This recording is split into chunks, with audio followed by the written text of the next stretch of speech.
Amelia Whitlock hit the mud on both knees and didn't stop moving. Behind her, the sound of her roof tearing apart split the Montana night like an axe through dry wood. Not a crack, not a groan, but a long, wet, ripping sound that meant everything she had built for 4 years was open to the sky. Rain hit her face. Wind took her breath. She pushed herself upright with both hands sunk wrist-deep in cold mud, and she looked back at her house. Her house, the one her father built, the one she had patched and fought for and refused to abandon, and she watched the second section of the roof go. She turned away from it and ran. If this story already has its hooks in you, please subscribe to this channel right now and hit that notification bell so you never miss a single chapter. Drop the name of your city down in the comments. I read every single one, and I want to see exactly how far this story travels. Now, stay with me, because what happens at that door changes everything. The first thing people in Red Willow noticed about Amelia Whitlock was always the same thing, and it was never the right thing. Not her eyes, which were a particular shade of storm gray that shifted depending on her mood. Silver when she was calm, closer to iron when she was angry, or holding back something she refused to let out. Not her hands, which were work-hardened and capable in ways that most men in the territory couldn't match. Not the fact that she could read incoming weather 3 hours before it arrived, just by watching how the grass moved, or that she could diagnose a sick calf faster than the traveling veterinarian who came through twice a year and charged twice too much. No. The first thing people noticed was that Amelia Whitlock was a big woman, and in Red Willow, Montana, in the summer of 1889. That single fact seemed to be the only one that mattered to almost everyone she had ever met. She had heard every version of what people thought about that. Some said it openly, comments dropped in the general store while she reached for flower words thrown at her back on market days by people who didn't bother to lower their voices because they didn't consider her worth the effort of discretion. Some said it with their eyes instead, that long, slow downward look that catalogs a woman and finds her lacking without ever requiring a word to be spoken. She had learned in the years since her parents died and left her alone on that stretch of Montana land to absorb those looks the way good saddle leather absorbs weather, with no visible change, and at a cost only she could measure. She was 28 years old. She had been running the Whitlock property alone for 4 of those years. She had never once asked anyone in this town for help, and she had reasons for that that went well beyond pride. Every time Amelia showed a crack, every time she let something difficult register on her face, or admitted that a fence post was beyond her strength to reset alone, or walked into town, looking like she'd had a hard week instead of a manageable one, someone appeared with help. And the help always came wrapped the same way. Smiling on the outside, weighted underneath.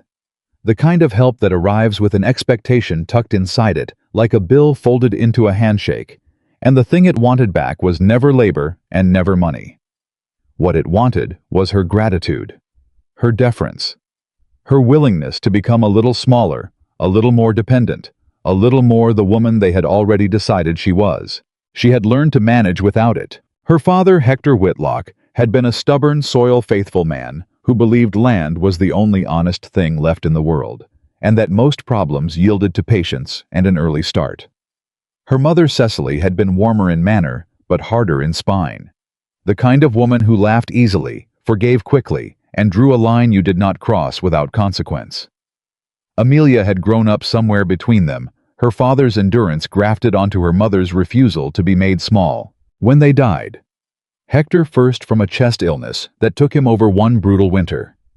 Cecily, 18 months later, from something the doctor called heart failure, and Amelia privately understood as grief made physical.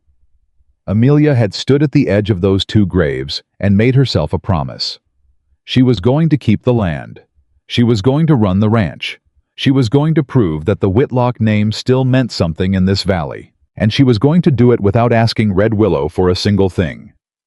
4 years later, she had kept that promise. Not easily, not without cost, but kept. She had repaired the north fence in the spring of 1885 with lumber. She hauled herself across 3 trips because she couldn't afford hired hands. She had delivered 2 calves on her own in March of that same year, on her knees in the barn at 2 in the morning with nothing but a lantern and what her father had taught her. She had learned to negotiate with Hollis Pratt at the feed store, a narrow, watchful man who liked to inflate his prices for women buying alone until Hollis eventually stopped trying because Amelia Whitlock would stand at that counter for as long as it took, and she was never going to be the one who blinked first. She was surviving. Not thriving the way the Delaney Ranch to the south was thriving. Not prospering the way the Calloway brothers managed with their combined acres and shared labor. But surviving in Red Willow was its own particular kind of victory, and she had claimed it every single morning by getting out of bed and doing the next thing. Her nearest neighbor was Caleb Whitmore. His property sat less than a mile east, divided from hers by a shallow creek that ran strong in spring and dropped to a trickle by late July. He had come to Red Willow from somewhere farther east, years before Amelia had paid close attention, and he had built his ranch with a methodical steadiness that the town respected without ever quite warming to. He was not a man who came to socials. He was not a man who lingered outside the church on Sunday mornings, making the easy circular conversation that served as social currency in small towns. He worked. He kept to himself. He did what he said he would do. These were qualities Amelia had noticed and quietly respected from a safe distance. They had spoken not infrequently, but never at length. There was a particular language between neighboring properties, a vocabulary of nods and brief exchanges that communicated the necessary things without requiring intimacy. She had told him once that her upper pasture fence had washed out in the spring flood, and asked if his cattle could stay west for a few weeks while she repaired it. He had said he would see to it. He had. She had not needed to ask twice or follow up or thank him more than once. She had noticed things about him over those years, that he worked longer hours than his property required him to, that his animals were better tended than his house, that his hired hand, an older man named Amos, was treated with the kind of consistent respect that most employers in the territory didn't bother extending to hired labor. She had noticed something else too, something smaller and more significant. He talked to her differently. He did not talk louder than necessary, the way men did with women they thought needed things spelled out. He did not let his attention drift over her shoulder mid-conversation, the way men did when they were only half present for a woman they didn't fully consider worth talking to. He did not offer opinions on what she ought to be doing differently on her property, unless she asked, which she never did, and he never volunteered. When she spoke, he listened to what she was actually saying, rather than using the pause to assemble his next statement. It was such a small thing. It was such a self-evident thing. And it was rare enough in 4 years of managing alone in this town that she had noticed it, filed it away, and found it surfacing in her thoughts on evenings when she was too tired to work and not settled enough to sleep. She was not building a feeling on it. She was not that foolish, and she was not that reckless with herself anymore. But she noticed it. She kept noticing it. And she had stopped telling herself that noticing meant nothing. The summer of 1889 came in heavy and stayed that way. The heat pressed down on the valley through June and into July, and didn't ease in August the way it usually did. The grass on her south pasture went from green to yellow in 3 weeks. 3 of her cattle developed a skin condition she had to treat every morning before anything else got done. Her water barrel ran low earlier than it ever had. She managed all of it. She always managed. What she could not manage, what no one in the valley was going to manage, was the storm that arrived on the 14th of August, without anything close to proper warning. She saw the clouds building to the northwest when she came out at 4 in the afternoon to check the cattle. They didn't look like immediate trouble. They looked like weather still making up its mind. She went back inside, noted the dropping pressure in the particular way her body registered it before her mind caught up, and went about the business of the early evening. By 6 o'clock, the weather had made its decision, and the decision was catastrophic. The wind arrived without preamble, a hard northwest blow that hit her barn doors with enough force to strain the reinforced latches she had installed the previous spring. She was in the barn when it came. She had gone back out when the air changed that sudden pressure drop. Her father had spent years teaching her to read, and she was securing the second door latch when the first gust struck. It struck like something that wanted in. She got both latches secured. She got the cattle into their stalls, which meant managing 6 animals that already understood something was wrong and were making their terror loud and physical. Her horses were worse. Each one had to be spoken to individually, led by hand, settled with a calm. She was performing entirely from the outside, while something she wasn't going to name yet was building steadily on the inside. By the time she made it back to the house, the rain had started. Not ordinary rain. This was rain with intention behind it, horizontal and cold and dense enough that she was soaked through before she covered the 10 yards from the barn to her back porch. She got inside and stood on the kitchen floor and listened to what the wind was doing to the walls of the house her father had built. It was a high, continuous sound. Walls were not supposed to make that sound from the inside. She moved fast through the house, shutting every window she'd left open through the hot weeks. She got 3 of them latched without trouble. The 4th, the north-facing window in her workroom, the latch she'd been meaning to fix since June, gave her a fight.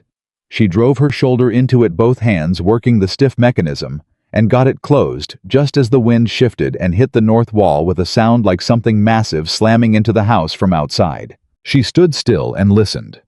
The house was holding. The walls shook in a way she did not like, but they were holding. The roof was making a sound she had not heard it make before, a sustained, two-toned groaning that told her the structure was doing its job right at the outer edge of what that job was designed for. She went back to the kitchen and started pulling the irreplaceable things off the floor. Her mother's tin box land deed, her parents' marriage certificate, the emergency cash she kept folded beneath a false panel inside. Her father's good tools rolled into the leather case he had always kept them in. Her ranch notebook, 4 years of careful accounting and a handwriting that had gotten steadier as the years passed. She put them on the kitchen table. Oak heavy, built by her father's hands. If water came in, and she was beginning to understand that water was coming in, she needed the things that couldn't be replaced on the highest surface available. She was still moving when the first section of roof went. 8:17 in the evening. She knew the time because she had just checked the clock on the shelf above the stove, thinking she would get through whatever remained of this storm with the lamp lit and her hands busy. The clock read 8:17. Then she heard it, not a crack the way she had always imagined structural failure would sound, but a tearing. Long and wet and final, like the storm had decided to simply take that portion of her life and carry it away. She felt the cold on her face. She looked up. A 5-foot section of the bedroom roof was gone. Rain came through the gap in a solid curtain and hit the bedroom floor and spread fast across the boards, reaching for the rest of the house, like it was looking for everything she owned. She grabbed what she could carry. She moved the things from the table to the highest shelf in the pantry, which was solidly built and windowless, and had managed every storm this property had seen since her father raised it. She was calm. She was deliberate and focused and calm, in the way a person is when the only alternative is panic. And panic was a thing. Amelia Whitlock had made a policy decision about years ago. Then the second section went. This one was not the bedroom. This one was the main room, the center of the house. The load-bearing section of the roof her father had rebuilt the summer she was 12. It did not tear. It collapsed. A section of ceiling came down with a sound that was less like weather and more like the house deciding it was finished. A cascade of wet lumber and soaked insulation that drove directly into the kitchen table she had just cleared. One leg of the table punched through the floorboards. The cold came in like a living thing. The rain came in like a punishment. Amelia stood in her pantry doorway and looked at the kitchen. At the table her father had built. At the hole where her ceiling used to be. At the rain falling straight through her house in the dark. "Get up," she said out loud. Nobody heard her. There was nobody to hear her. That was the thing about 4 years of managing alone in a house where no one else slept.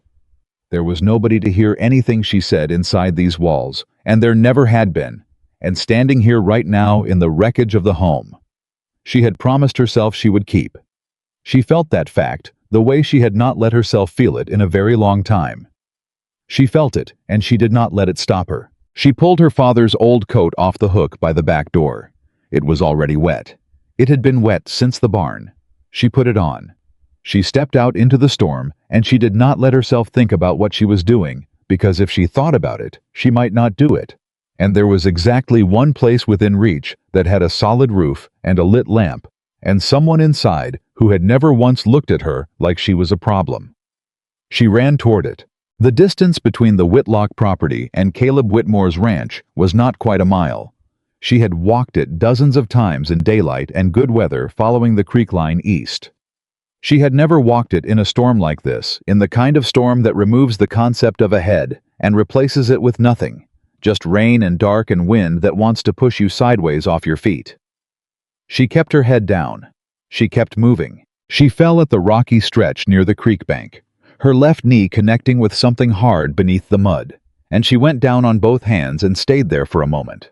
Only a moment, with her face angled toward the ground and the rain hammering the back of her head, and something in her chest that was not quite a sob and not quite a prayer, but was somewhere between the two. "Get up," she said.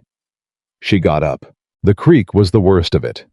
She found the shallow ford by memory and by feel, stepped in, and the water was at her knee within 2 steps, and moving with a force that had no interest in what she needed. She used both hands against the current, fighting for every foot of ground, and somewhere in the middle of it, her right boot found nothing where there should have been a bottom, and she went down to her hip before her left foot caught a rock and held. She thought clearly and without drama, "I could die out here." Then she thought, "I am not going to die out here." She got across. She climbed the far bank on her hands and knees without thinking about what she looked like, without room in her head for anything, except the light she could see ahead of her through the rain. A warm, steady yellow light in Caleb Whitmore's kitchen window. She fixed her eyes on it. She walked toward it. She did not stop. His porch steps were wide planks, solid, and even nothing uncertain about them. She climbed them and raised her hand and knocked on the door, and the sound it made was harder than she intended.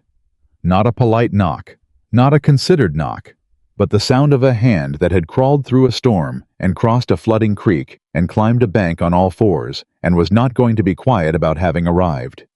She heard movement inside. A pause. The door opened. Caleb Whitmore stood in the doorway with a lamp in one hand, and he looked at her. He took in the whole of what was standing on his porch, soaked through to the skin. Her father's coat, dark with rain and mud, her hair plastered flat against the side of her face, her left knee bleeding through the wet fabric of her trousers where she had fallen on the rocks, and his face changed. Not with pity. Not with surprise exactly. Not with the particular expression she was braced for, the one that said, "I knew this would happen, and doesn't it prove what I always thought, and shouldn't you have asked for help before it came to this?" His face changed the way a man's face changes when something he has been quietly worried about is confirmed, and the confirmation is serious, and there is no time for anything except action. "Amelia." His voice was level and immediate. "Get inside." She had something prepared. She had spent the last quarter mile composing it a calm, factual explanation of the structural damage, an assessment of the situation. A version of this that let her arrive with some portion of her dignity still attached. A version that made this a practical decision rather than what it actually was, which was a woman who had finally run out of a loan and knocked on the only door she trusted. She didn't say any of it. "Come inside," Caleb said again, not louder, with the quiet, certain authority of a man who was not making a request. She came inside. The warmth hit her like a physical force. She hadn't understood how cold she was until she was standing inside, and her body tried to stop shaking and discovered it wasn't ready to. She was dripping steadily onto his floorboards. Her boots were making a small, persistent pool. She became suddenly and acutely aware of how she looked, soaked, muddy, bleeding at the knee. Her hair a ruin, her father's too large coat hanging off her like something she had pulled from a river. She waited for him to look at her the way people looked at her. The way she had been looked at her entire life. That long, cataloging examination that started at her face and traveled downward, tallying what was wrong, adding it to the column that had always been marked insufficient. Caleb set the lamp on the table. "Your roof," he said. Just that. Not a question. Not told you so. Just the acknowledgement of what had happened, clean and without judgment. "2 sections," she said. Her voice came out steadier than she expected. "Bedroom corner first, Then the main room. Second one drove the table leg through the floor. A pause. I had to leave. Yes, he said, simply without inflection. You did. He moved to the fireplace. The fire was already well established, she noticed that. He had been up awake tending a fire on a night when the storm could have made tending anything feel pointless. He added 2 more pieces of wood with the efficiency of someone who has done this 10,000 times, not looking at her while he did it, giving her a moment to just stand in one place and be somewhere that had a ceiling. I need to get you dry, he said, his back still to her. I'll find you something to change into. It won't fit. A pause, and then without any of the performance that would have made it condescending. I'm sorry about that. I'm not particular about fit right now, she said. He looked back at her then, and something shifted in his expression. Not quite a smile, but the motion toward one. The nearest thing she had seen on his face in all the years of knowing him from a careful distance. No, he said. I don't reckon you are. He disappeared toward the back of the house and returned with a wool shirt, dark blue and heavy, and a pair of trousers with a rope belt. He left them on the chair nearest the fire. He turned away without ceremony, without explanation, giving her the privacy of someone who had already decided what kind of man he was going to be in this moment, and didn't need to announce it. She changed quickly. She was past vanity about it. The shirt was built for someone considerably larger than most men in Red Willow, which meant on her it was merely oversized, gaping at the collar pulling across the back, in ways she couldn't correct, the sleeves needing to be rolled twice to free her hands. The trousers required the rope belt cinched past where the belt holes were, and they were still wide through the hip, in a way that nothing she could do was going to fix. She did not look at herself. She sat down in the chair nearest the fire and held her hands toward the heat, and felt the warmth begin to work its way through her palms and up her wrists and into the cold that had settled into her bones somewhere around the creek crossing. Caleb brought 2 cups of coffee and placed one beside her. No fanfare, no waiting for thanks.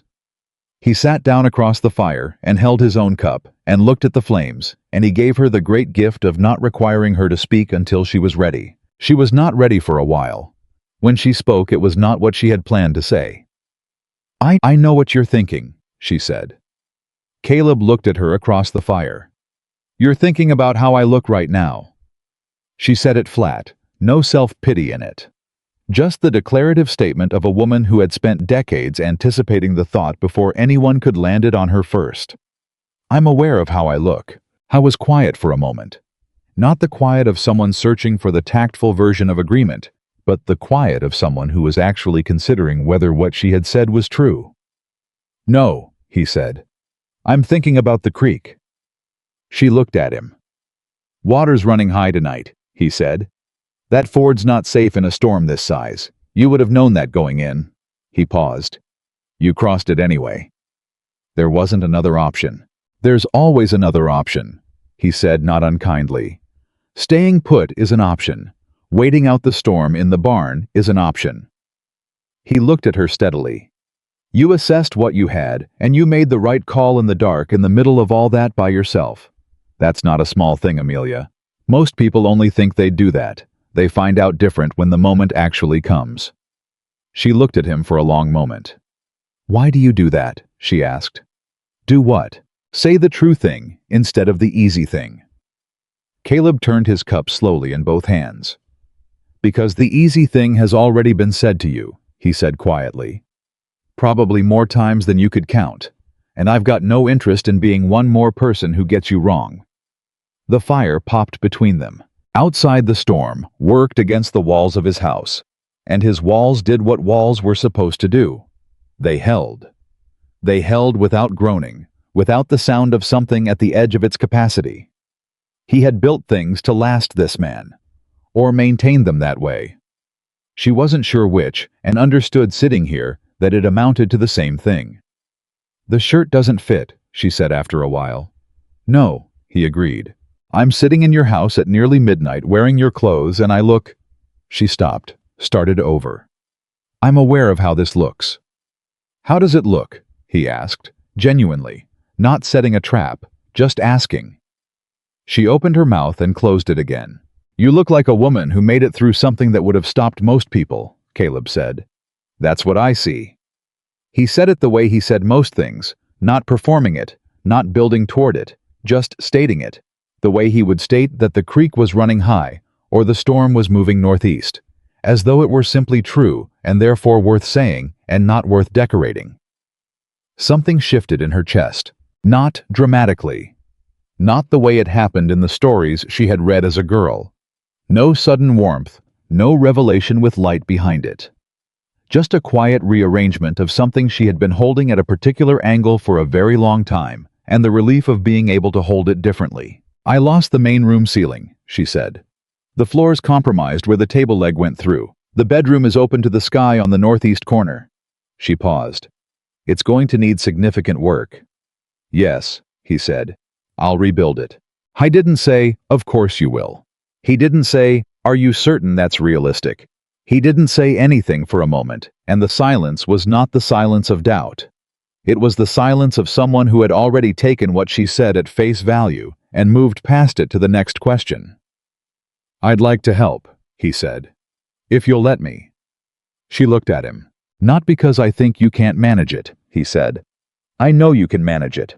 I've watched you manage things for 4 years that most people in this valley would have quit on. He met her eyes and held them. I want to help because nobody should have to carry everything alone. There's a difference between can't and shouldn't, and I think you know that as well as I do. She had heard those words before, or versions of them from people who did not mean them. From people who said help and wanted ownership. Who said beside you and meant above you. Who said I see your strength and meant I see where I can make myself necessary. She looked at Caleb Whitmore's face across the fire, and she thought with a clarity that surprised her, he means it exactly the way he said it. All right, she said. He exhaled just slightly, just enough that she noticed, and she understood, that he had been holding something since he opened that door, some form of waiting, and she had just released him from it. All right, he said back. The fire burned between them. The storm continued its work outside. The clock on his shelf moved through the hours, and neither of them rushed it. She told him about her father, about the summer she was 12, and helped him rebuild the main roof section, and he made her pull 4 imperfect nails and redo the work. About the way he said the second time you do something right is the time it stays. About her mother who had laughed every time her father said something he thought was profound, not unkindly, but with the particular affection of a woman who loved a man's seriousness, even when it was slightly too much. Caleb listened. He asked questions that proved he had heard her, not questions designed to redirect the conversation toward himself, but questions that reached back into what she had just said and wanted more of it. She was not accustomed to being listened to like that. She found she had more to say than she had realized. What about you? She said at some point past midnight, when the fire had burned lower and neither of them had moved to add wood. You came here from somewhere else. You've been in this valley, 6 years now? 7, he said. 7 years, and I've never heard you talk about where you came from. He was quiet for a moment, in a way that was different from his other silences. This one had something in it. Kansas, he said. Eastern Kansas. He paused. I had a family there. She waited. Wife, he said. A son born in the spring of '81. He looked at the fire, and his voice remained even, but she understood that evenness was doing work. Fever took them both that same winter, December of '81. The room held that. I'm sorry, she said, not performing it, just meaning it. It was a long time ago, he said, which she understood was not the same as saying it didn't matter. I came west the following spring. I thought starting over meant starting somewhere different. He paused. It helped with the geography, not much else. You stayed, she said. The land was good, he said, and after a while it stopped feeling like starting over and started feeling like just living. He looked at her. I think you know something about that. She did. She knew everything about that. The fire burned down another inch. She should have been tired. She was tired. She could feel it in the deep places, the exhaustion of the storm and the creek crossing, and 4 years of doing everything alone, and the particular weight of the night she had just moved through. But she was not ready to sleep, and she thought quietly, without making it into something larger than it was, that she was not ready to stop talking to this man. "I feel safer with you," she said. She hadn't planned it. It came out the way honest things come out, without the careful framing that makes them smaller and more manageable and less entirely true. Caleb looked at her. His expression did not perform anything. It did not go soft in the theatrical way. It simply settled the way a man's face settles when something he has quietly hoped for a long time has been confirmed. "Good," he said. Just that. The storm outside was already beginning to ease. She could hear the difference, the wind dropping from its peak, the rain finding a lower register. By morning it would be gone, and she would have to go back and look at what was left of her house, and the work of rebuilding would begin, and life would proceed with all the difficulty it had always contained.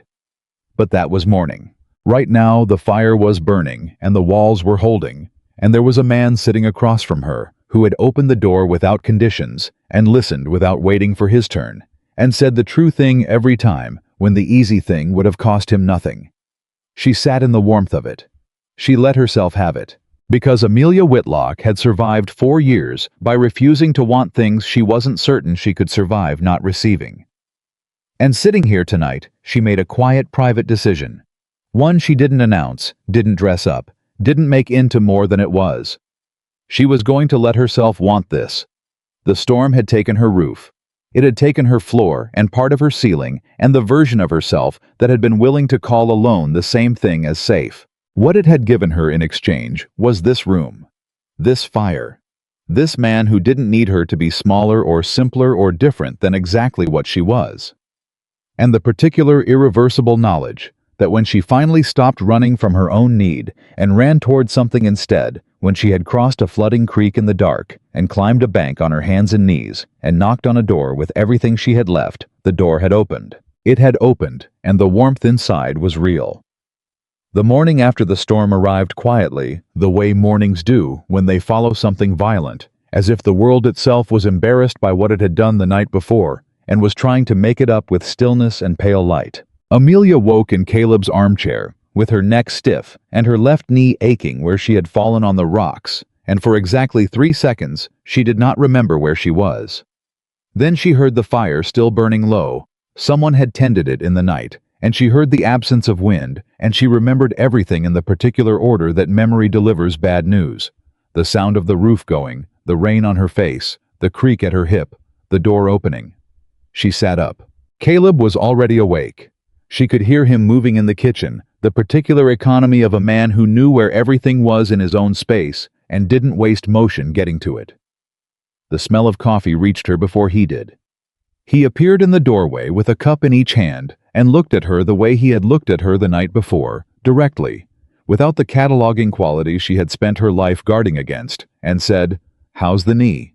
"Fine," she said. "Let me look at it." "It's fine, Caleb." "You climbed my porch steps favoring the left side last night," he said. "I noticed. Let me look at it." She wanted to argue. She was very good at arguing with people who wanted to help her, had refined it over 4 years into something close to an art form. But Caleb was already setting the cups on the small table beside the chair and crouching down in front of her, and there was nothing in his manner that was asking for permission, so much as simply proceeding with what was necessary. And she found to her own mild surprise that she did not have the energy to fight it this morning. She rolled up the trouser leg.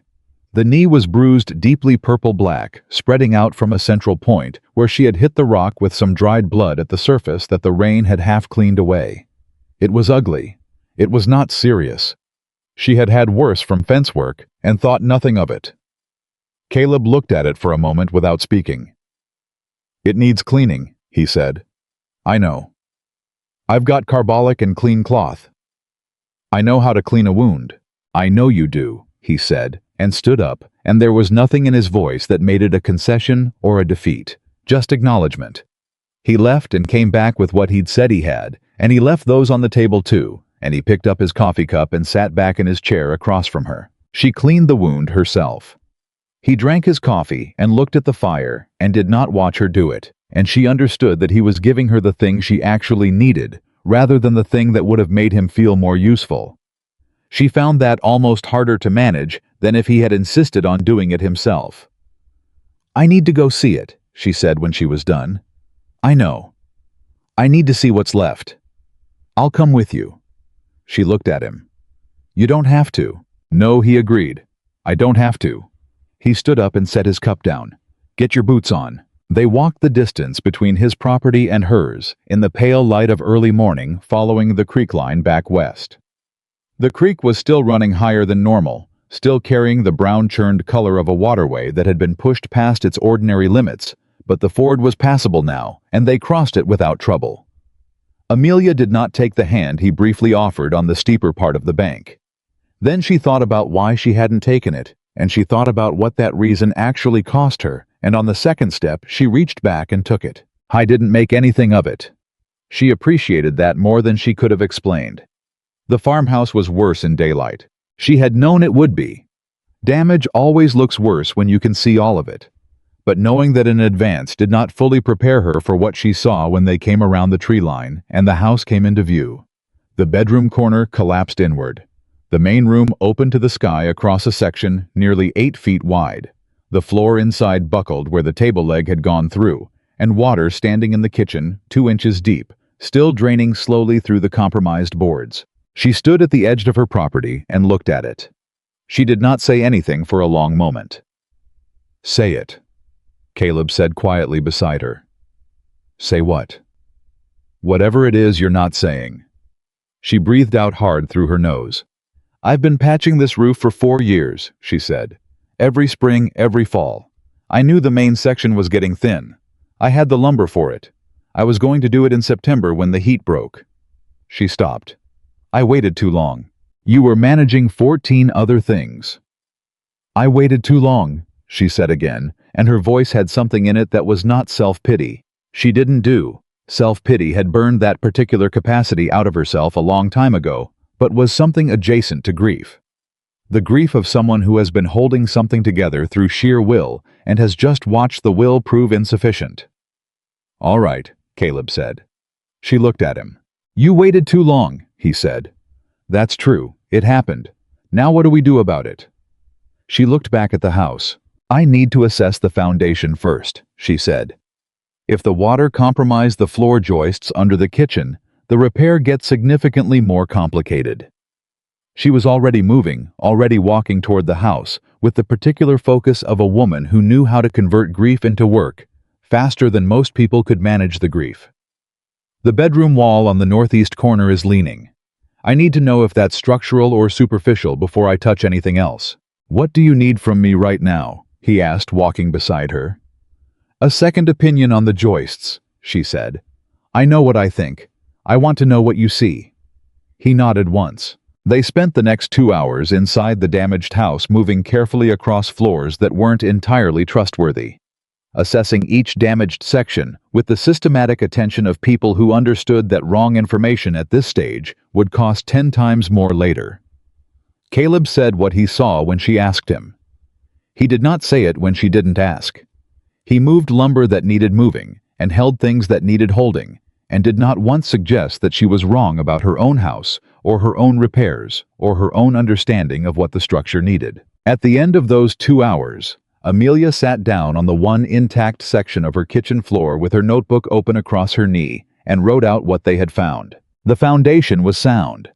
The floor joists under the kitchen needed sistering doubled up alongside the damaged sections to restore strength, but they were not failed, just stressed. The bedroom wall was leaning, but not broken. It needed to be braced and replumbed before the corner was rebuilt. The main room ceiling was the largest job. New rafters, new decking, new roofing material. 6 weeks of work if she was doing it with 1 pair of hands. Less with 2. She looked at the list. She looked at what it was going to cost. She opened the back page of her notebook where she kept the running column of what she had in reserve, and she did the arithmetic, and the arithmetic was not good. Not catastrophic, but not good. "I can cover the lumber," she said. "Not the hardware and the lumber both. Not this month." "I have hardware," Caleb said. He was leaning against the doorframe of the pantry arms, crossed, watching her do the math. "Left over from when I redid my barn roof last spring. Enough for what you need." She looked up. "Not alone," he said before she could speak. "I bought more than I needed, and I've got it sitting in my barn taking up space. You'd be doing me a favor." She recognized what he was doing. She recognized the careful architecture of it, the way he had built her, a way to accept help that didn't require her to feel like she was receiving charity. She thought about whether to call it what it was. She decided to let him have it. "All right," she said. "I'll take the hardware." Something in his posture eased barely perceptibly, but she caught it. "Good," he said. We can start on the floor joist tomorrow if you want. That's the foundation of everything else." She looked at him steadily. "You have your own property to manage." "I do," he said. "Amos can handle most of what's daily. The joists are 2 days of work with 2 people. Might as well be 2 days I'm useful, rather than 2 days I'm checking in on a fence that doesn't need checking." She didn't answer immediately. "Amelia," he said, "let me help. Not because you can't do it, because you've been doing everything alone for 4 years and you are—" He paused, and she could see him selecting words the way a careful person selects footing on uncertain ground. "You're not the only one who gets to decide what you deserve." The silence after that was long enough that a crow somewhere outside filled it with 3 sharp calls, and then went quiet again. "2 days on the joists," she said finally. "2 days," he agreed. She closed her notebook. She looked around what was left of her kitchen at the walls her father had built at the ceiling. That wasn't there anymore, at the evidence of 4 years of fighting to keep a promise to 2 people who couldn't see whether she was keeping it or not. "He would have liked you," she said without entirely meaning to say it out loud. Caleb waited. "My father," she said. "He didn't have patience for men who talked more than they worked, or men who made other people feel small so they could feel tall." She paused. "You would have gotten along." "That means something," Caleb said quietly. "Coming from you." She didn't answer that. She stood up, tucked the notebook under her arm, and looked at what needed doing. The word spread through Red Willow. The way words always spread in a small town, fast and not entirely accurately. By midday of the day after the storm, people knew that Amelia Whitlock's farmhouse had taken damage. By the following morning, the version circulating at the general store had expanded to include several details that weren't true, and excluded the one detail that mattered, which was that she was already rebuilding. She didn't know what they were saying until she went into town 3 days after the storm to purchase the lumber she had budgeted for, and she walked into Pratt's store and found Margaret Colby and 2 of the Delaney women standing near the dry goods talking in the particular lowered voice register that people use when they want to be overheard. "She was always going to struggle," Margaret said. "A woman alone out there with everything that means it was only a matter of time before something went wrong that she couldn't fix herself." One of the Delaney women, the younger one, Clara, added, "I heard she ran to Whitmore's in the storm, in the middle of the night." There was something in the way she said it, something that had a curl underneath the words. Amelia stopped walking. She was in the doorway. None of the 3 women had registered that she was there yet. "What does that tell you?" Margaret said, and it was not a question. "Tells me what most of us already figured," Clara said. "She's been making eyes at that man for years, and now she's found her excuse." Amelia walked to the counter. Hollis Pratt saw her first, and she watched the particular calculation happen on his face, how much she had heard, what she was going to do about it, whether he was about to have something difficult occur in his store. She looked at him and gave him nothing to read, which had always been one of her more reliable skills. The 3 women turned around. Margaret Colby's expression did the thing. Expressions do when people realize they have been caught, a brief flicker of something that might have been embarrassment on a person with a more developed sense of it, and then a rapid recalibration into something that looked like it was going to hold its ground. "Amelia," Margaret said, pleasantly, as if the previous 30 seconds had not occurred. "Margaret," Amelia said. She looked at the Delaney women. "Clara, Anne." She turned back to Hollis. "I need a quote on lumber. I've got a list."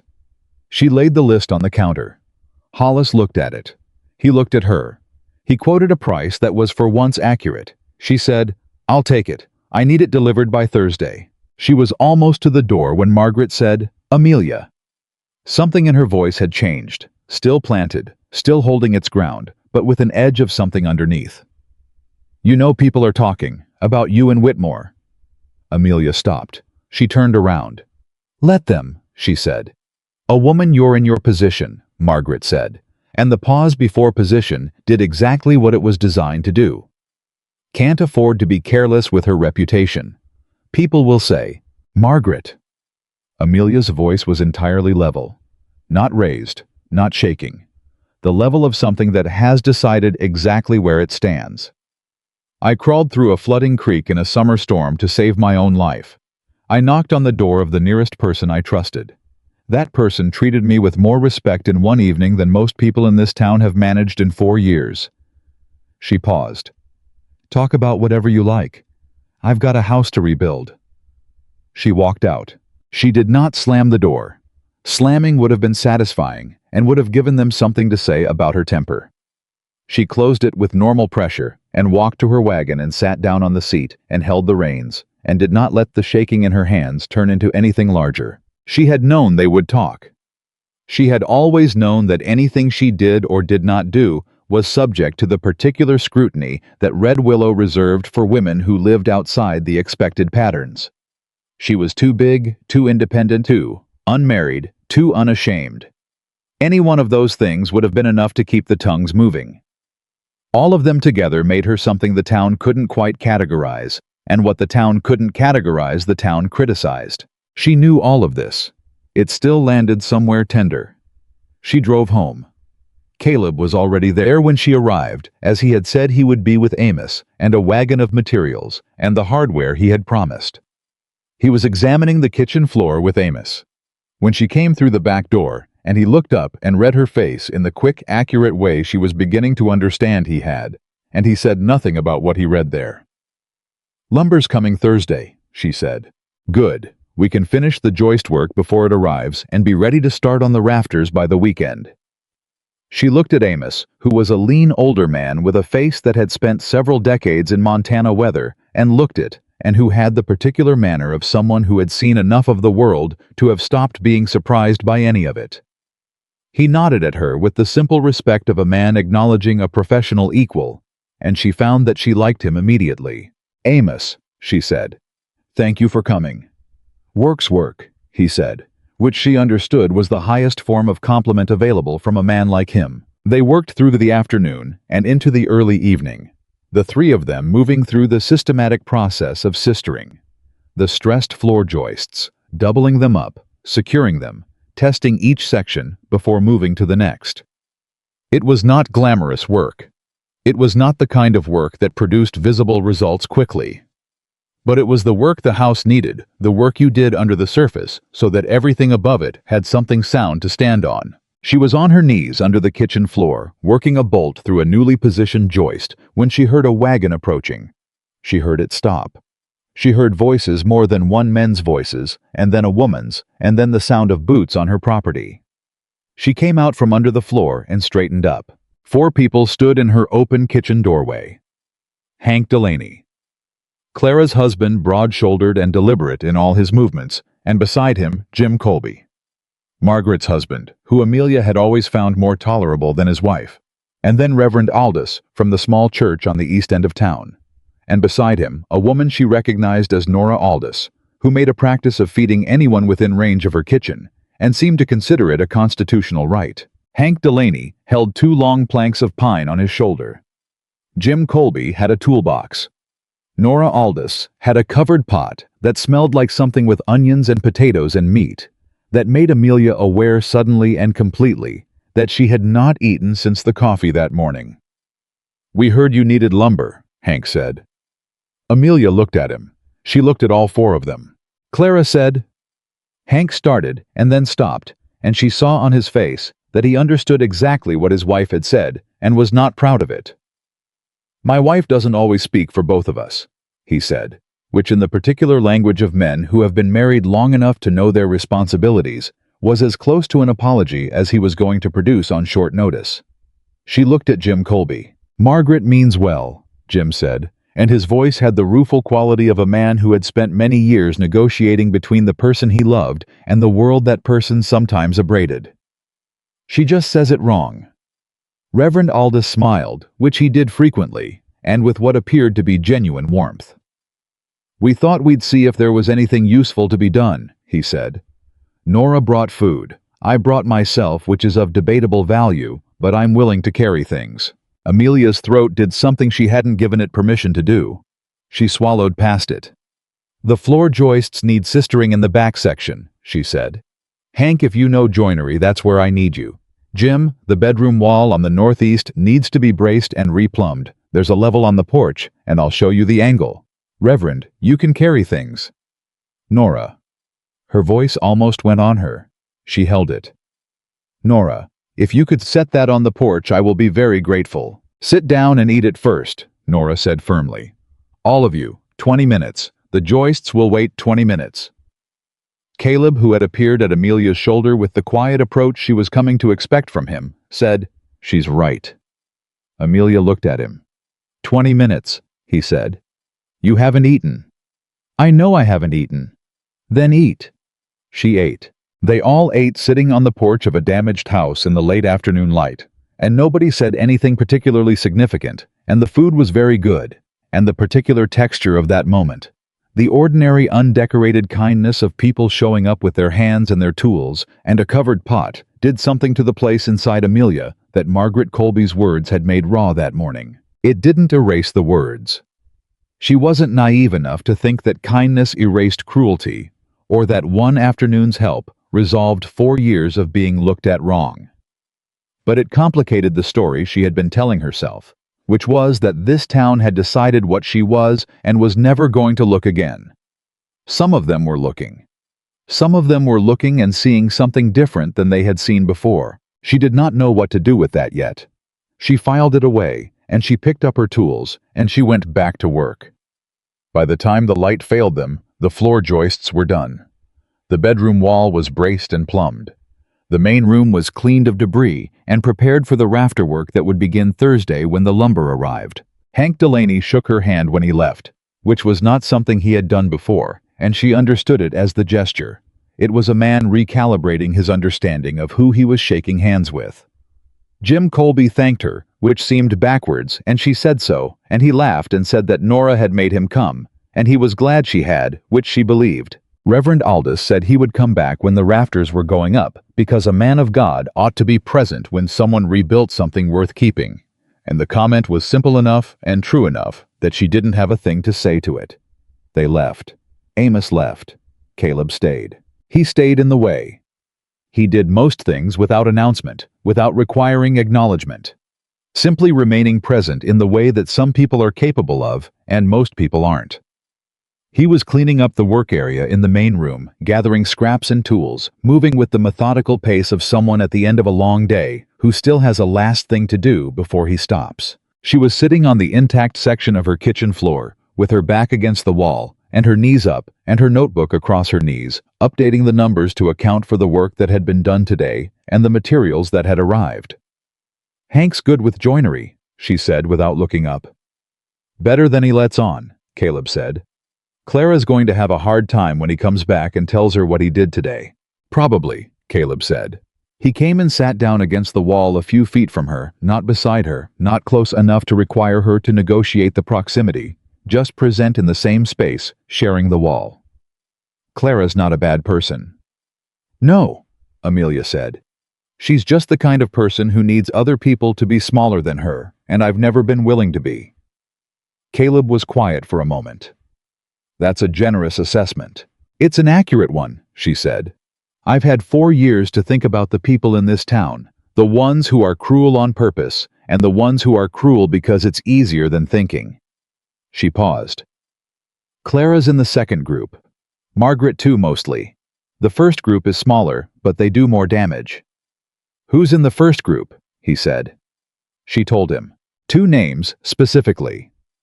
Men in the town whose treatment of her over 4 years had been deliberate and calculated in a way that went beyond the ordinary small-town cruelty of people who found her too much of something they couldn't name. Men who had made particular efforts to undermine her standing, to question her competence, to make it known in the places where it mattered.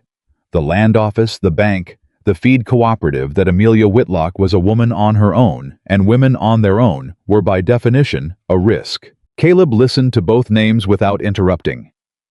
"Do you know them?" she asked.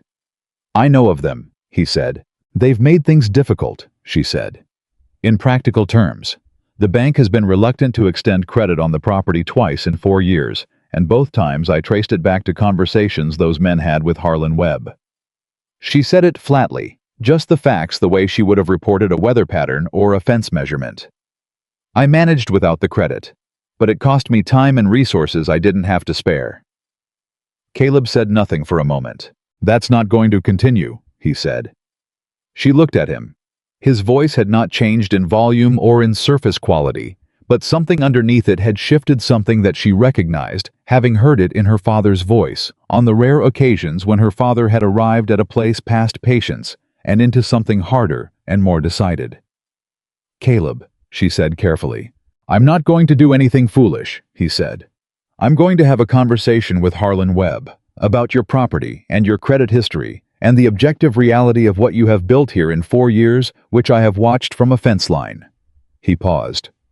"Harlan Webb is a man who responds to facts presented by people he considers credible. I intend to present facts." She looked at him for a long time. "You don't have to fight my battles," she said. "I'm not fighting your battles," he said. "I'm using the standing this town has given me, standing you've been denied because of things that have nothing to do with your competence or your character, to say something true that deserves to be said." He met her eyes. "There's a difference." She thought about arguing. She thought about what she had always done when people offered to step in, which was to refuse to absorb the cost herself, to add the injustice to the long-running account she kept of what this town owed her, and which she had never expected to be repaid. She thought about what Caleb had said the night of the storm. Can't and shouldn't are different things. "All right," she said. He nodded. The night settled fully around the damaged house, and she could feel the cold coming through the main room now, through the gap where the ceiling wasn't, and she knew she would sleep at his property again tonight, because sleeping here wasn't safe yet, and she knew what the town would say about that, and she found sitting here with the notebook on her knees, and this man against the wall a few feet away, that she cared about it considerably less than she had this morning. "Caleb," she said. "Yeah." "What you said about your family." She paused. "Your son." He was quiet. "What was his name?" A longer pause, the kind that has weight in it rather than emptiness. "Thomas," he said. "Thomas," she repeated. Just that. Just saying the name back into the air where he had put it, where it deserved to live. He did not say thank you. He did not have to. She felt the thing that moved through him when she said it, the small private rearrangement of someone who has been carrying something alone and has just been told they don't have to. She understood that rearrangement from the inside. "We should go," she said after a while. "Before it gets colder." "Yeah," he said. They got up. They walked back along the creek in the dark, and the creek was quieter now, running normal, as if it had forgotten the violence of 2 nights ago and returned to itself. The moon was out. She could see where she was putting her feet. At the ford, she crossed first, and when she reached the other side, she turned back, and he was right behind her, and the moonlight was enough that she could see his face when he stepped out of the water and onto the bank beside her. She looked at him. He looked at her. Neither of them said anything. There was no reason to say anything. Everything that needed to be said had been said, or was being said by the simple fact of the two of them standing here on the bank of this creek, at the end of a day that had started in the wreckage of everything she had worked for, and ended with a floor that was sound again, and food on the porch, and a man who had told Harlan Webb he was going to hear some facts, whether he was prepared to or not. She started walking toward the house. He walked beside her, and Amelia Whitlock, who had stopped believing a very long time ago that the space beside her was meant to be occupied, walked through the dark and the quiet, and let herself notice how different it felt. How different it felt, and how right. Harlan Webb did not like being told things. This was the assessment Amelia had formed over 4 years of dealing with the man across a bank counter, watching the particular way, His expression closed down whenever information arrived that he hadn't requested and didn't intend to act on. He was not a stupid man. That would have been easier. He was a careful man, which was different.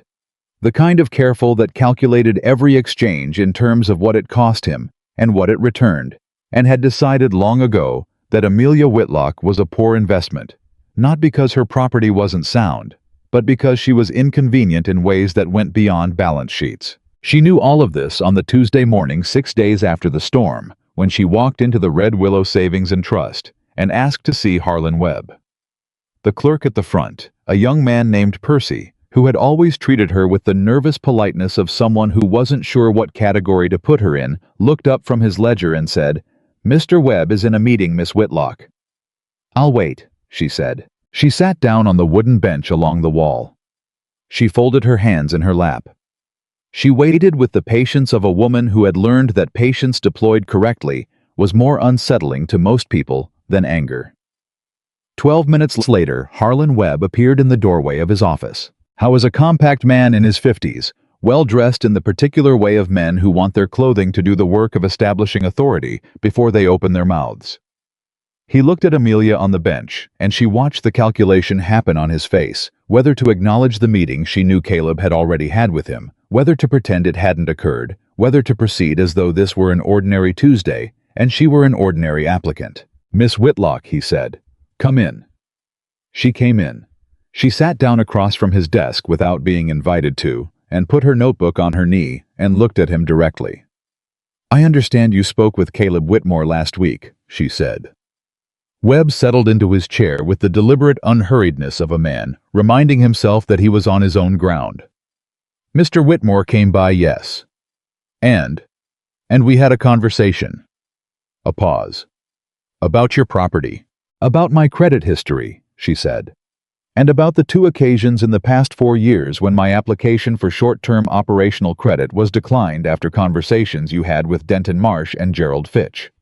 She kept her voice level. "I'd like to talk about those conversations." Webb's expression did not change in any overt way. But something around his eyes shifted a micro-adjustment that she had learned over years of negotiating with men who held power over things she needed to read, as the recalculation of someone who had just determined that the person across from him knew more than he had anticipated. "Those were routine credit assessments," he said. "They were not," Amelia said. "My property has been profitable every year I have operated it. My livestock numbers have increased. I have no outstanding debts to this bank or any other. By any objective measure, I am a better credit risk than half the men in this valley who have accounts here." She paused. "Denton Marsh has been in arrears twice in 3 years. You have extended him credit both times." Webb said nothing. "I want to know what Denton Marsh said to you about me," she said. "And I want to know what Gerald Fitch said. Because whatever they said, I want to put the accurate version on the table, and I want you to look at both versions, and I want you to tell me as a professional which one reflects the reality of the Whitlock property's financial standing." The silence in the room was the kind that has a texture to it. Webb looked at her for a long time. "Denton Marsh," he said carefully, "expressed some concerns about the long-term viability of a single operator holding of your size. Denton Marsh," Amelia said, "runs 300 acres with 4 hired hands and a brother-in-law. I run 140 acres alone. Per labor unit, my operation is significantly more efficient than his." She opened her notebook to the page she had prepared. "These are my yield numbers for the past 4 years against the county average. These are my livestock numbers. This is my maintenance record." She laid the notebook on his desk and turned it toward him. "I'd like you to look at those and tell me that Denton Marsh's concerns about viability have any basis in fact." Webb looked at the notebook. He looked at it for longer than a dismissive man would have looked. She waited. "Miss Whitlock," he said at length, "I owe you an apology." She had not expected those words in that order from that man. She kept her expression neutral through an act of will that cost her considerably. "I allowed external input to affect assessments that should have been made on financial data alone," he said. He said it the way men say things they are required to say and have decided to say correctly rather than inadequately. "That was not professional conduct. I intend to correct it going forward." "I'd like that in writing," she said. Another pause. A long one. "That's a reasonable request," he said. She left the bank 40 minutes later with a letter on bank letterhead and a handshake from Harlan Webb that felt like a man acknowledging he had lost something and had decided to lose it with dignity. She stood on the boardwalk outside and looked at the letter and felt something complicated move through her. Not triumph exactly, because triumph implied a clean victory, and this had been 4 years in arriving and had cost her things she couldn't fully itemize, but something adjacent to it. Something that tasted like finally. She was still standing there when she heard her name. She turned. Denton Marsh was crossing the street toward her. He was a tall man, thick through the shoulders, with the permanently reddened face of someone who spent a great deal of time outdoors being angry about the weather. He had never in 4 years spoken to her with anything that could be described as basic courtesy. He had perfected the particular art of looking past her, not through her, which would have required acknowledging she was there, but past her as if she occupied the space just adjacent to the space worth looking at. I was not looking past her now. He stopped 3 feet from her and looked directly at her face and said, "I heard you went to see Webb." "I did," she said. "I heard Whitmore went to see him first." "He did." Marsh's jaw worked for a moment. "That man has no business coming in and talking about things that don't concern him." "My financial standing concerns me," Amelia said. Caleb brought accurate information to a conversation that had previously contained inaccurate information. "That's not interference. That's correction." "You've got no idea what kind of trouble you're making," Marsh said. His voice had dropped slightly, which she recognized as the register men used when they wanted to communicate that what they were saying next was a warning and not a conversation. "You've been out here on your own playing at being a rancher for 4 years. People have been patient with that. There's limits to patience." She looked at him. She felt the thing she always felt when men talked to her this way, the cold, clarifying anger that she had spent years learning to hold without letting it show, because showing it gave them what they wanted, which was proof that she could be rattled. "Denton," she said, and her voice was entirely steady, "I am not playing at anything. I own 140 acres of productive land, and I have the documentation to prove every decision I have made on it. I have a letter from Harlan Webb, in my hand right now, that says my credit history warrants the same treatment as any other property owner in this valley." She held his gaze. "You are welcome to be patient or impatient. That's entirely up to you. What you are not going to do is walk across a street and threaten me and expect me to find that intimidating." Marsh stared at her. She stared back. He looked away first. He walked past her without another word, and she watched him go, and she waited until he had turned the corner before she let out the breath she had been holding and allowed her hands to stop being quite so still. She drove home. Caleb was at her property when she arrived up on the newly framed section of the main room roof, with Amos, both of them working with the focused speed of men who understand weather and know to use the dry days when they come.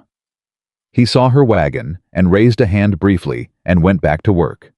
She put the wagon away and she went inside and she put the letter from Webb on the shelf above the stove, where she could see it, and she stood there for a moment looking at it. She heard Caleb's boots on the new porch steps, solid the sound of lumber that hadn't been there a week ago, and then he appeared in the doorway.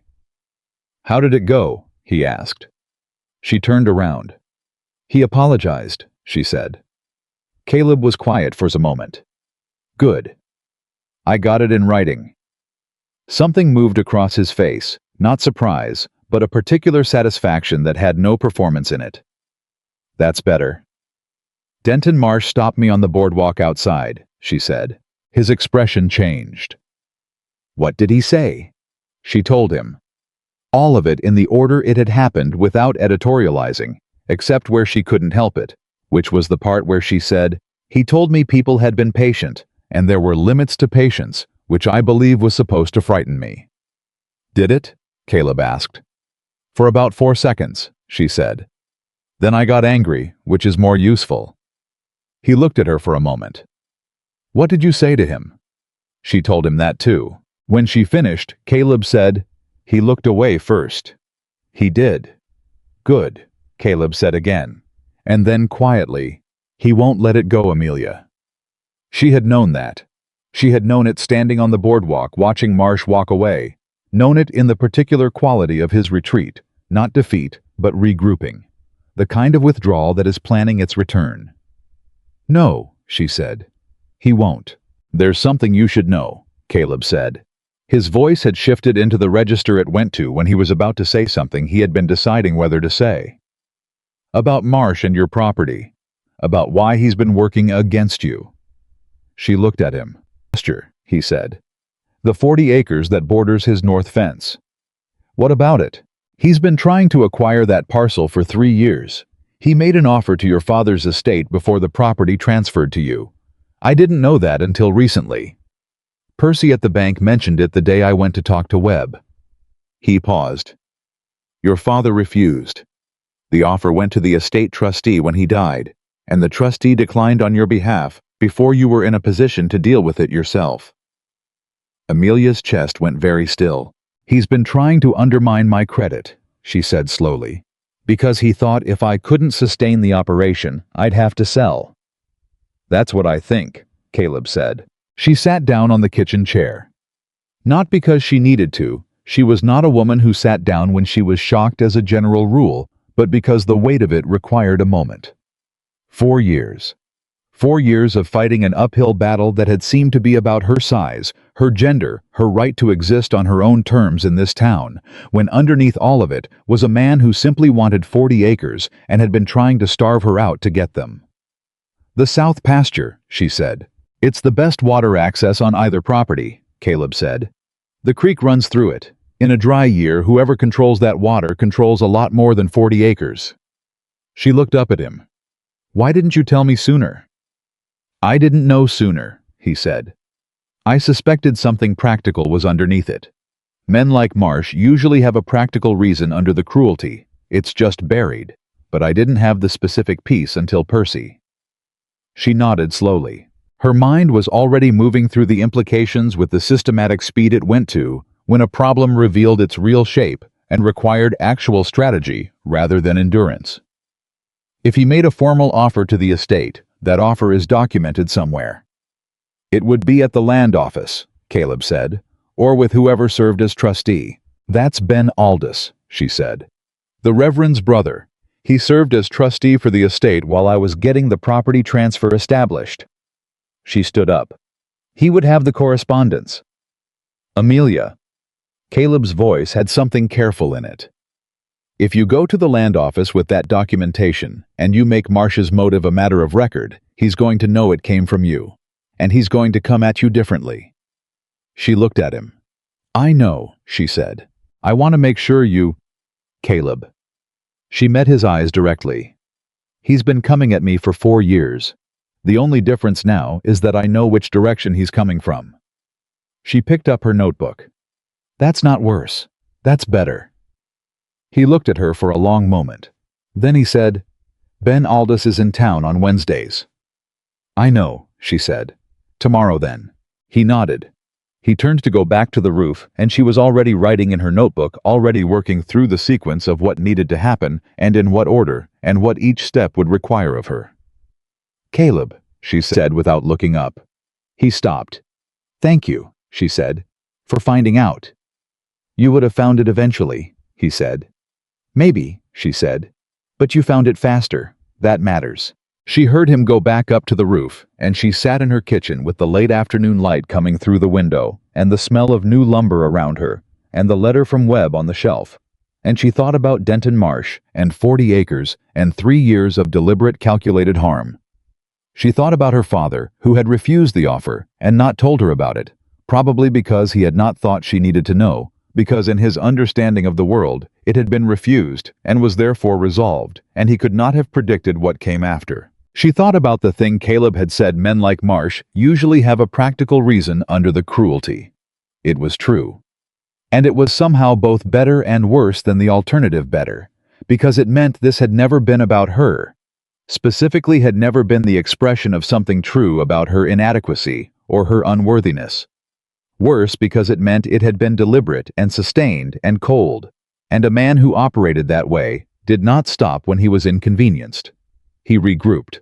She was ready for the regrouping. She thought she was ready. She was not entirely prepared for what happened that evening. She was on the roof herself by 5 o'clock, helping Caleb and Amos lay the last section of decking before the light went when she heard another wagon on the road. She didn't look up immediately. There was traffic on the road that was ordinary, but Caleb went still beside her, and she looked up then and followed his line of sight to the road. 2 men in a wagon. One of them, Denton Marsh.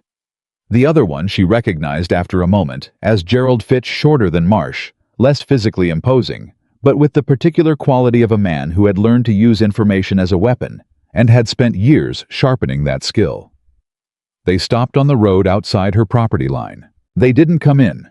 They didn't speak. They just stopped and looked at the house, at the new roof section, at the work that was visibly being done at Caleb and Amos and Amelia on the roof, and the looking was the message. We see what you're building. We see who's helping you build it. We have not finished with this. Amos, who had been quietly efficient all day and had not said more than necessary, looked at the men on the road and then looked at Caleb and said without inflection, "You want me to go ask them their business?" "No," Caleb said. "You sure about that?" "I'm sure." He didn't look at Marsh. He picked up his hammer and went back to work. "They want a reaction. Don't give them one." Amos shrugged with the equanimity of a man who had strong opinions about most things and had learned which ones were worth expressing. He went back to work. Amelia went back to work. She drove every nail she set with the controlled precision of someone who was performing calm rather than feeling it, and after 4 minutes, she counted the wagon on the road moved on. She heard it go. She kept her eyes on the decking in front of her and her hands on her hammer, and she did not watch them leave. "Amelia," Caleb said quietly. "I know," she said. "That was not a casual drive past." "I know." "They're calculating something." "I know, Caleb." She set another nail and drove it clean. "I've been calculating too."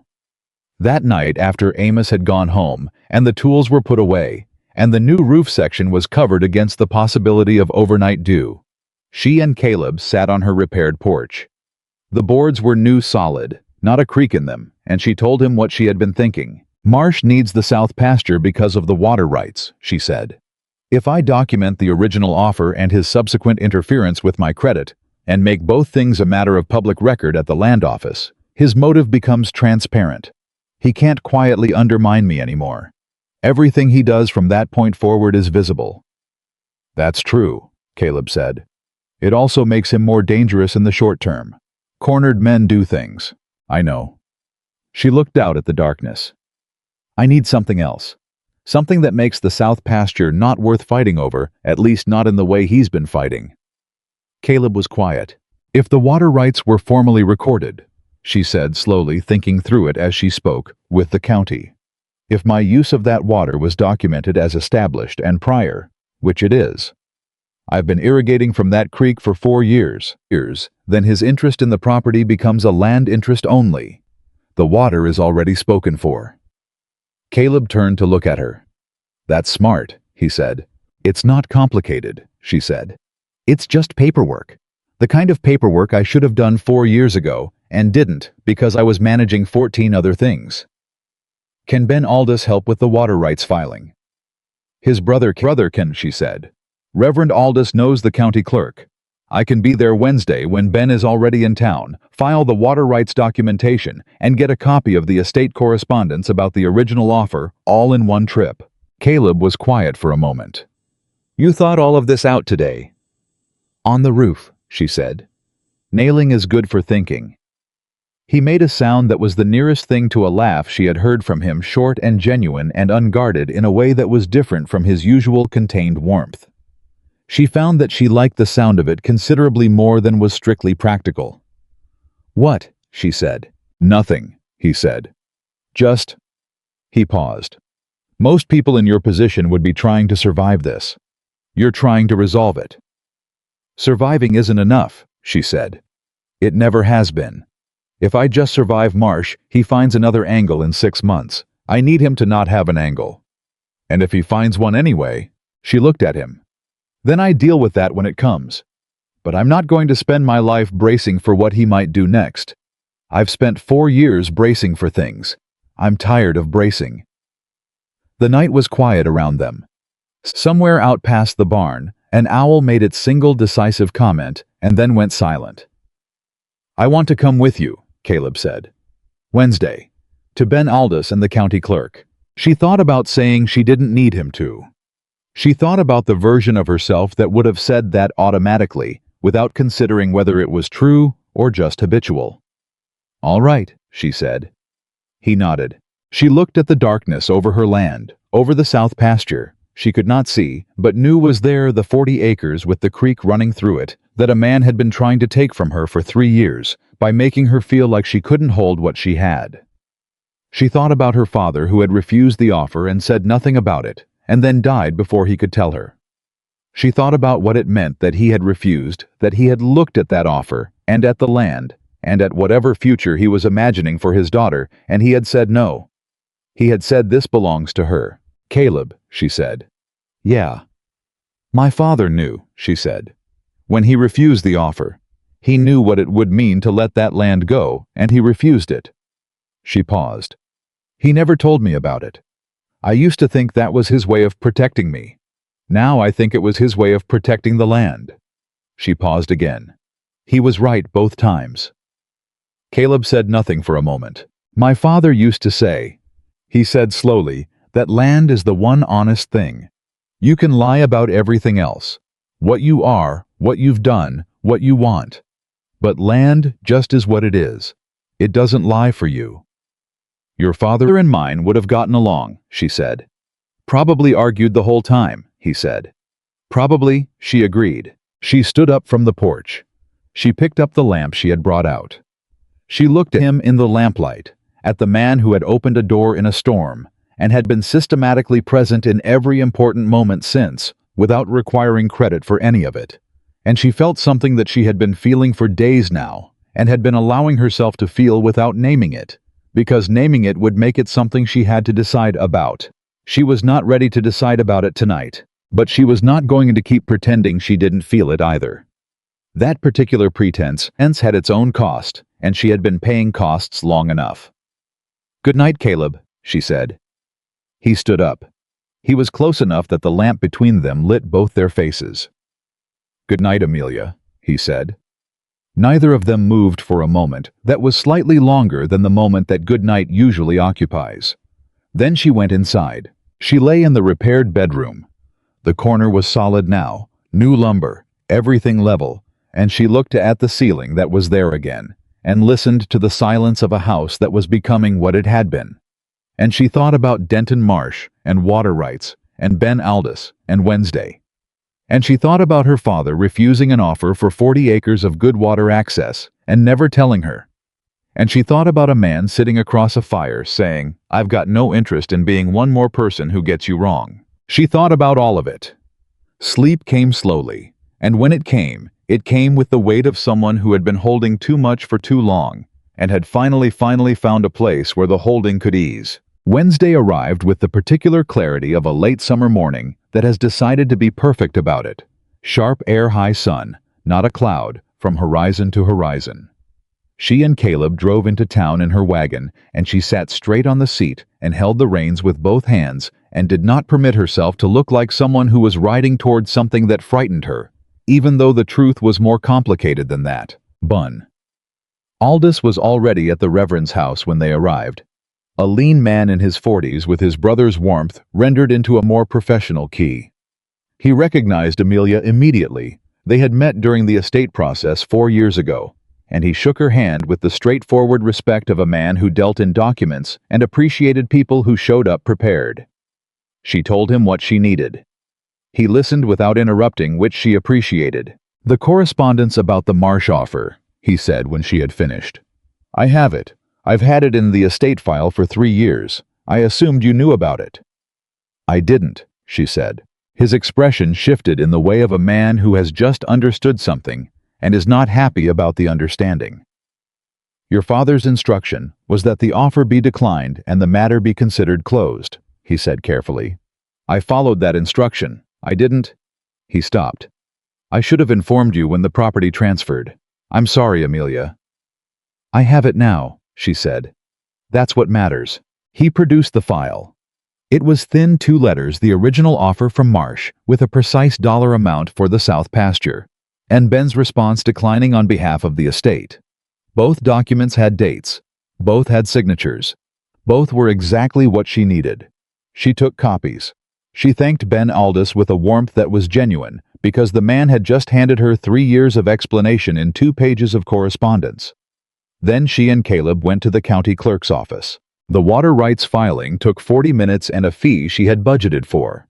The clerk, a meticulous woman named Harriet Doone, who had held the position for 11 years and had the organized precision of someone who treated paperwork as a form of justice, processed the documentation with an efficiency that Amelia found deeply satisfying.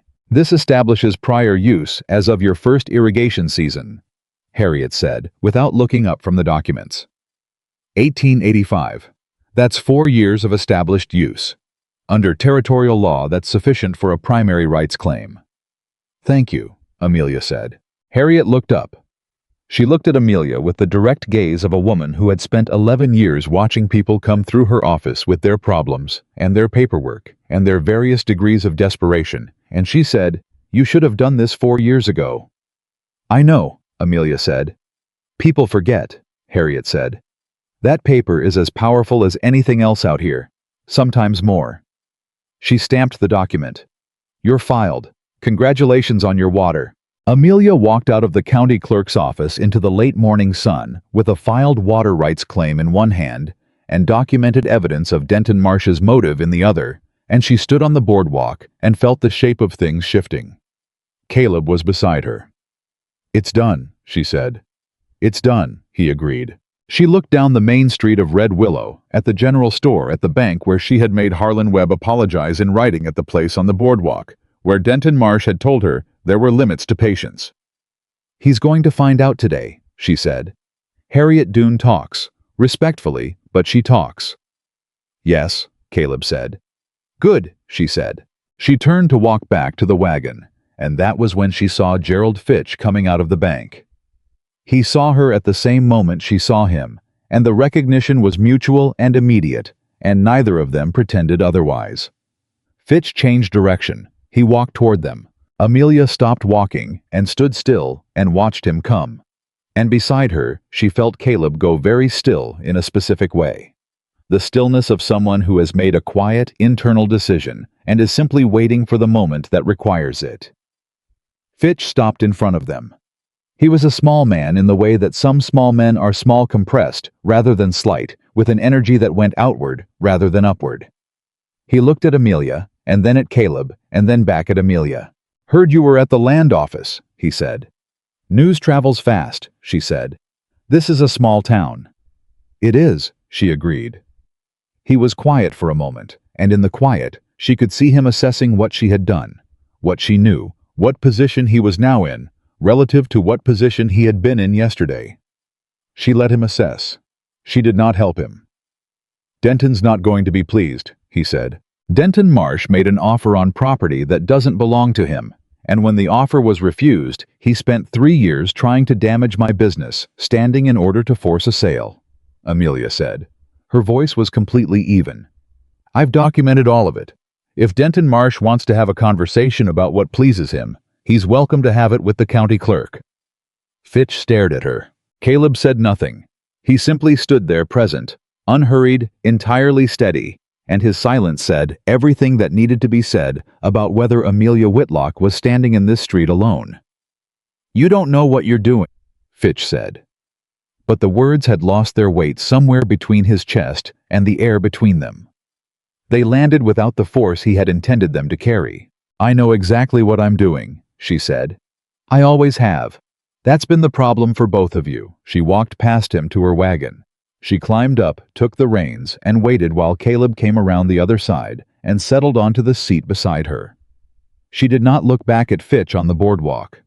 She did not need to. She clicked the horse forward. They drove out of Red Willow in the late morning sun, and the town went past on both sides of the wagon, and Amelia Whitlock sat straight on the seat with the filed documents folded in her coat pocket, and 4 years of fighting crystallized into 2 pieces of paper, and the knowledge that the ground had shifted, not in her favor exactly, because nothing was ever exactly in anyone's favor in this territory, but toward the truth. Toward what was actually true about who she was, and what she had built, and what she was owed. She drove for a mile before she spoke. "He'll go to Marsh," she said. "Today." "Yes," Caleb said. "And Marsh will come back with something." "Yes," Caleb said. "He will." "Let him," she said. She meant it. Whatever Denton Marsh brought next, she would meet it with the same thing she had met every hard thing for 4 years, with her hands and her notebook, and her refusal to become smaller than she was. Except now she had something she hadn't had before. Documentation. Legal standing.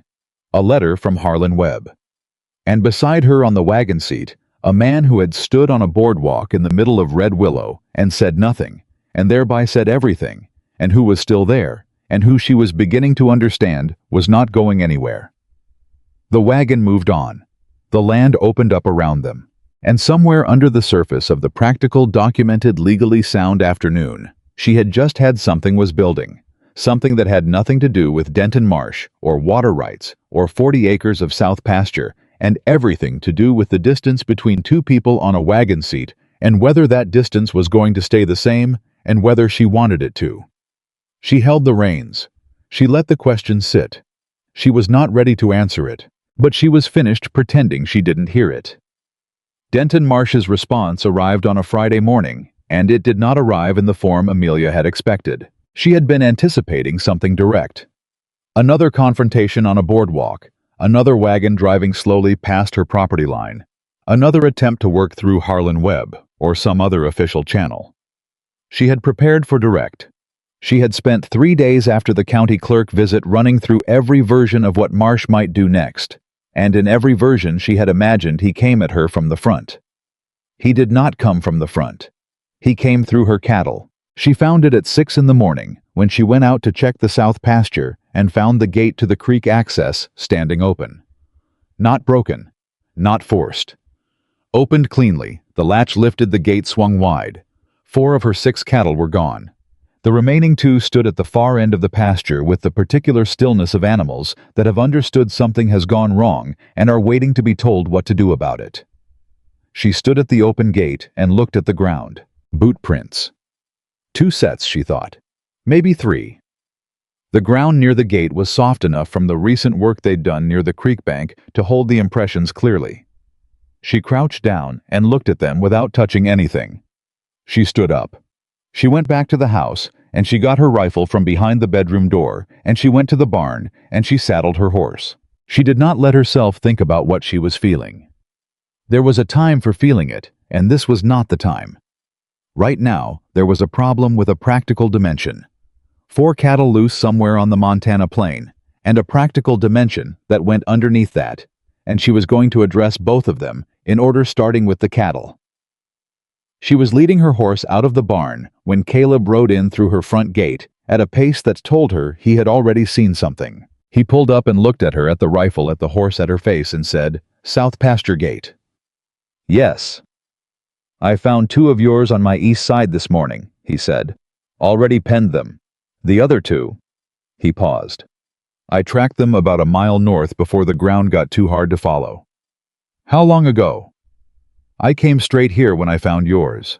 An hour, maybe." She mounted. "Show me where you lost the track." He turned his horse and she followed him, and they rode hard across her north pasture and through the fence line to his property, and another mile beyond, moving fast enough that conversation wasn't practical, which suited her because she did not trust what might come out of her mouth if she tried to have a conversation right now. He pulled up at a rocky stretch of ground north of his upper pasture. She read what she could from the edges of the hard ground grass bent. 1 hoof impression in a softer patch, the direction of it. She sat on her horse for a moment and thought about cattle and the way they moved when they were loose and frightened, and she thought about what was north of here. "There's a draw," she said. "About 2 miles. There's water there in late summer. If they were moving and they smelled water."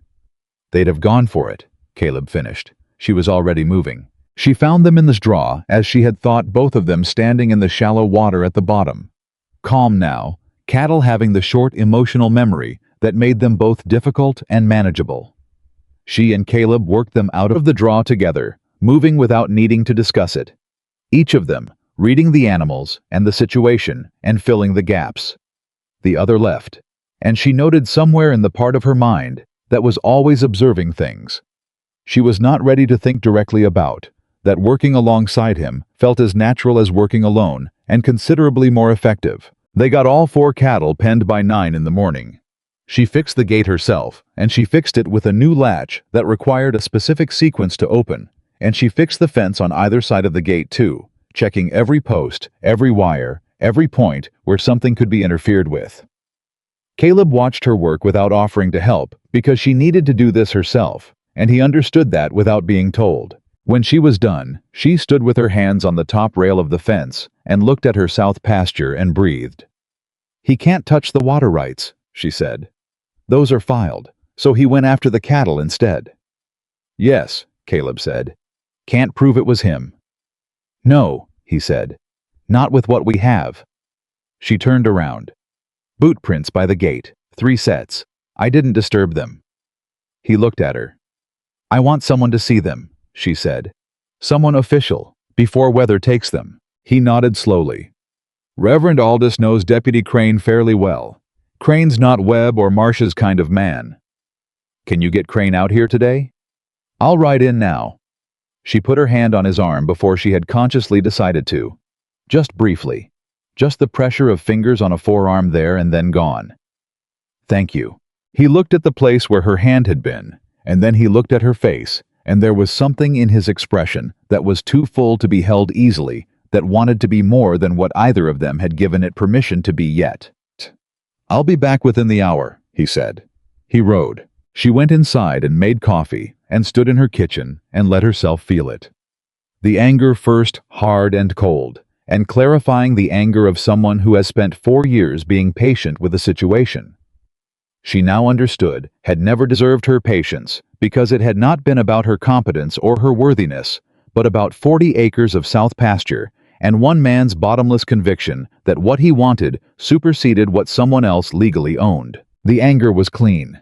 She knew what to do with anger. What came after it was harder. She sat down at the kitchen table with her coffee, and she thought about what this meant going forward. Marsh had escalated.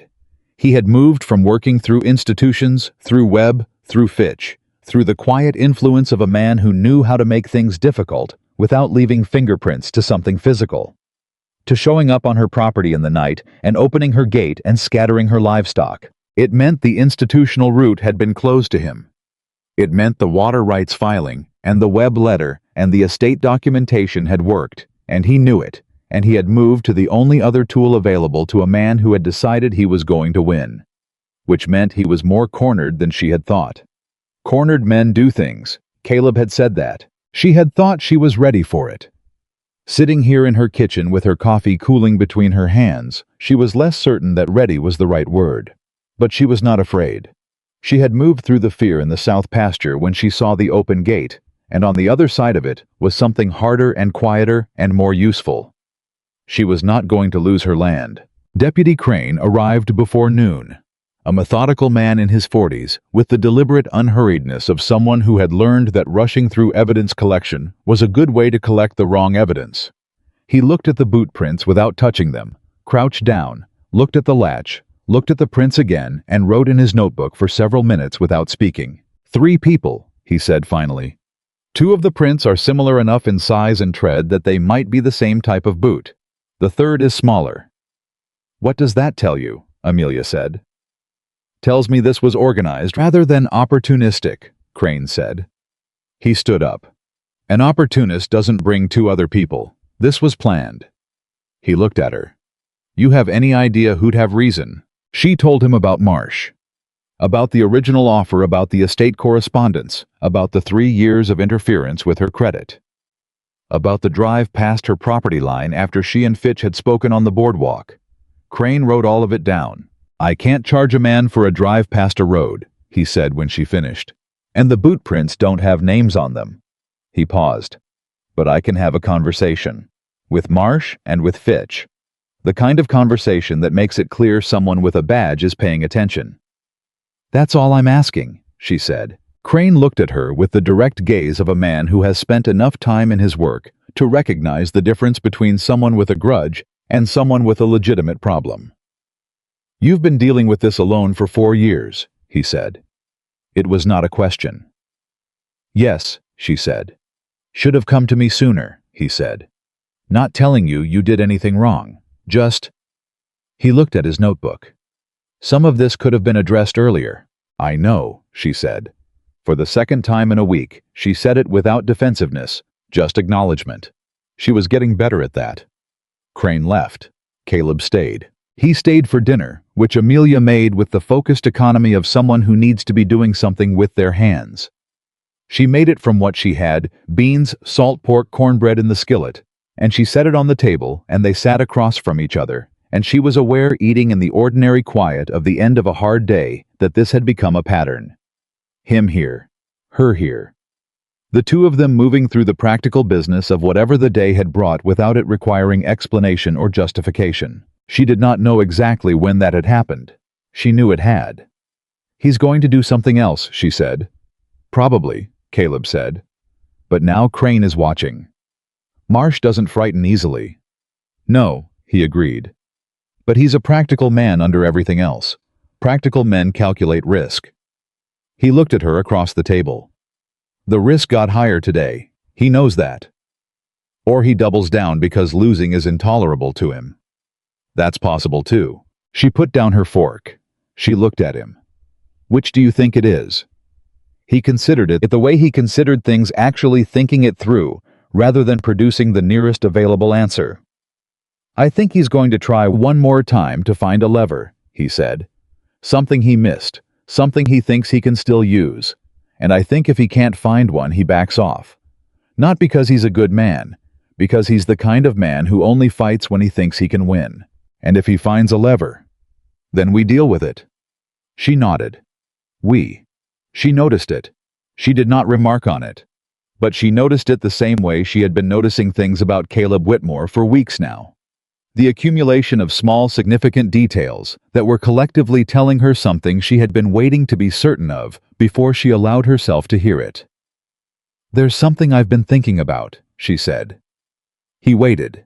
"The past 4 years," she said.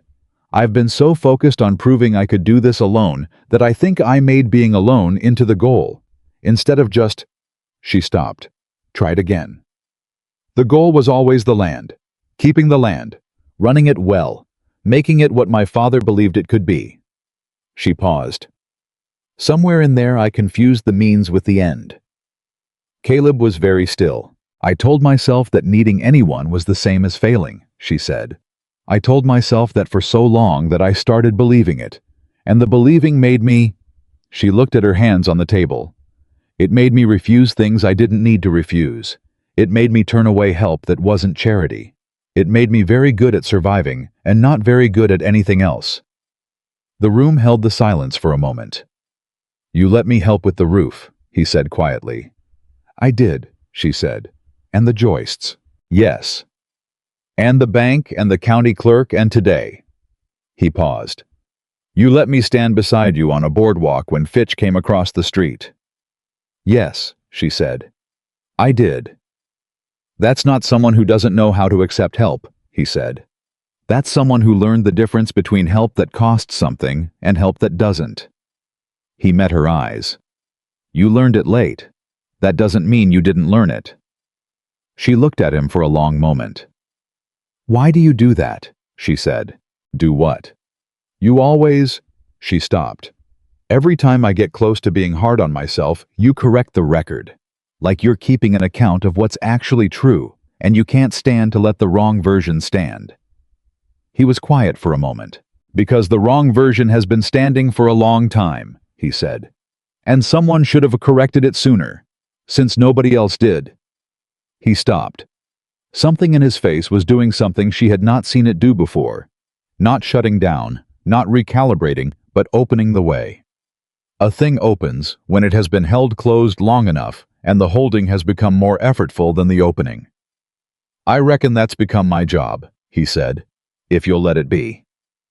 The kitchen was very quiet. She looked at this man across her table, at the man who had opened a door in a storm and crouched down to look at her knee, and sat on a boardwalk in the morning light and stood in the street without speaking. When Gerald Fitch wanted an audience, and she felt the thing she had been feeling for weeks, with the full weight of it, without the careful management she had been applying to it. "Caleb," she said. "Amelia," he said. His voice had gone low and careful in the way of someone handling something they do not want to drop.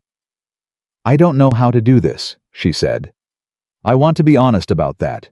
I know how to run a ranch and negotiate credit and file water rights documentation. I don't know how to—" She made a small gesture that meant everything she couldn't quite say. "Neither do I," he said. "Not anymore." A pause. "It's been a long time." "Thomas," she said softly. He nodded. "Were you afraid?" she asked. "After, of caring about someone again." He looked at the table for a moment. When he looked up, there was something in his face that was entirely unguarded. The face of a man who has decided that guarding is too expensive to maintain any longer. "Every day," he said. "For 7 years I was afraid of it. Every time I thought about—" He stopped. "You want to know something honest?" "Always," she said. "The night of the storm," he said. "When I heard the knock, I knew it was you before I opened the door. I didn't know how I knew. The quality of the knock, maybe. Or I'd been listening for something. Something from the direction of your property, the way you listen when you know a storm is hard, and you know someone's on the other side of it." He paused. "I opened the door, and there you were. And the thing I felt it wasn't just concern. It was something I hadn't felt in 7 years, and had been telling myself I didn't want to feel again." She held his gaze. She did not look away. "I'm not going anywhere," she said. "Not as a declaration, just as a fact." The way she stated other facts, the creek runs north, the south pasture has good water, I am not going anywhere. "I know," he said. "And I'm not asking you to take care of me," she said. "I want to be very clear about that." "I know that too," he said. "I've never wanted to take care of you. I've wanted to—" He stopped. A pause that was not hesitation, but something more like precision. A man choosing the accurate word over the available one. "I've wanted to be the person you didn't have to perform strength for. Because you have real strength. Anyone with eyes can see it. But you've been performing it for 4 years straight for an audience that didn't deserve the performance." His voice was quiet and entirely certain. "I just want to be the place where you don't have to." Something in her chest opened in a way she did not have language for and did not need language for. "I feel safer with you," she had whispered on the night of the storm, and she had meant it as the simplest version of what she felt, because it was the only version she had been willing to put into words. But sitting here in her kitchen, in her repaired house with this man across the table, and 4 years of solitude behind her, and something entirely new in front of her, she understood that safer had never been the whole of it. She trusted him. She had not trusted anyone since her parents died, and she had learned that the people in this world who understood her were finite and mortal, and could leave before she was finished needing them. She trusted Caleb Whitmore, and the trust had not been given in a single moment. It had been built nail by nail, the way her father had taught her to build things with patience and attention, and the willingness to pull out anything that wasn't solid and do it right the second time. "All right," she said. He looked at her. All right, she repeated. And this time, she let it be everything. It was not a concession, not a compromise, but a choice made by a woman who had been choosing things alone for 4 years and had decided that this particular thing was worth choosing differently. He reached across the table. He put his hand over hers. That was all. Just that, his hand on hers, warm and certain, and not performing anything. Not requiring her to respond in any specific way. Just present. She turned her hand over and held his. They sat like that for a while, and neither of them felt the need to make it into more than it was or less than it was. And the kitchen was warm, and outside the Montana night was full of stars over a land that was hers, and a creek that she had filed the water rights for, and a south pasture that Denton Marsh was never going to own. She should have known the peace of it wouldn't last the night. At just past 9 o'clock they heard a horse coming fast. Not the ordinary pace of someone riding home late. Fast, purposeful. the sound of someone who had covered ground quickly and intended to cover more. Caleb was on his feet before she was moving to the window, and she was right behind him. The rider was Amos. He pulled up in the yard and didn't bother dismounting, and his voice when he spoke had the stripped-down quality of a man delivering something urgent and not wasting breath on anything else. "Marsh's north barn caught fire," he said.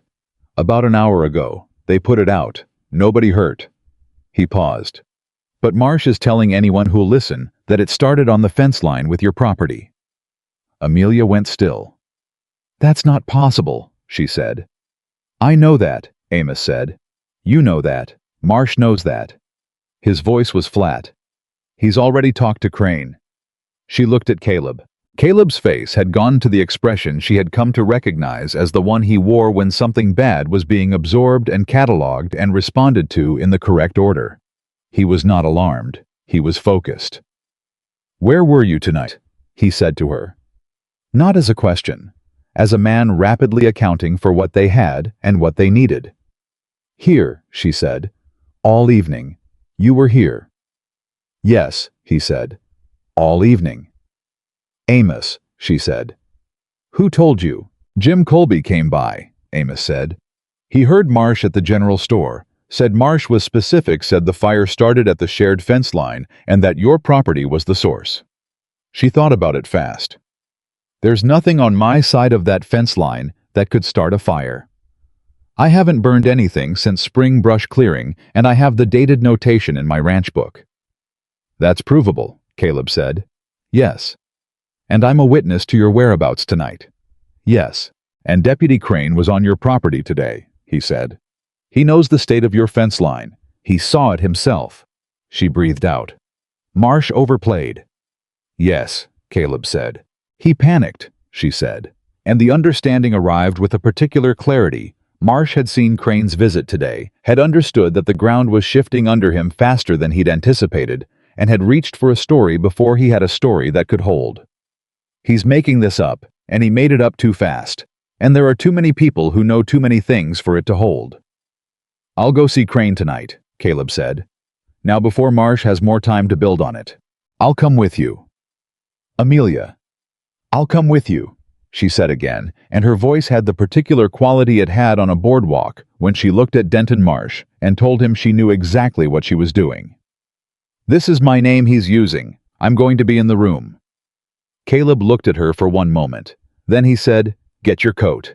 They rode into town together in the dark, and Amos rode with them, and the three of them went directly to Deputy Crane's house, which was on the east end of town, past the church, and Caleb knocked on the door without apology for the hour.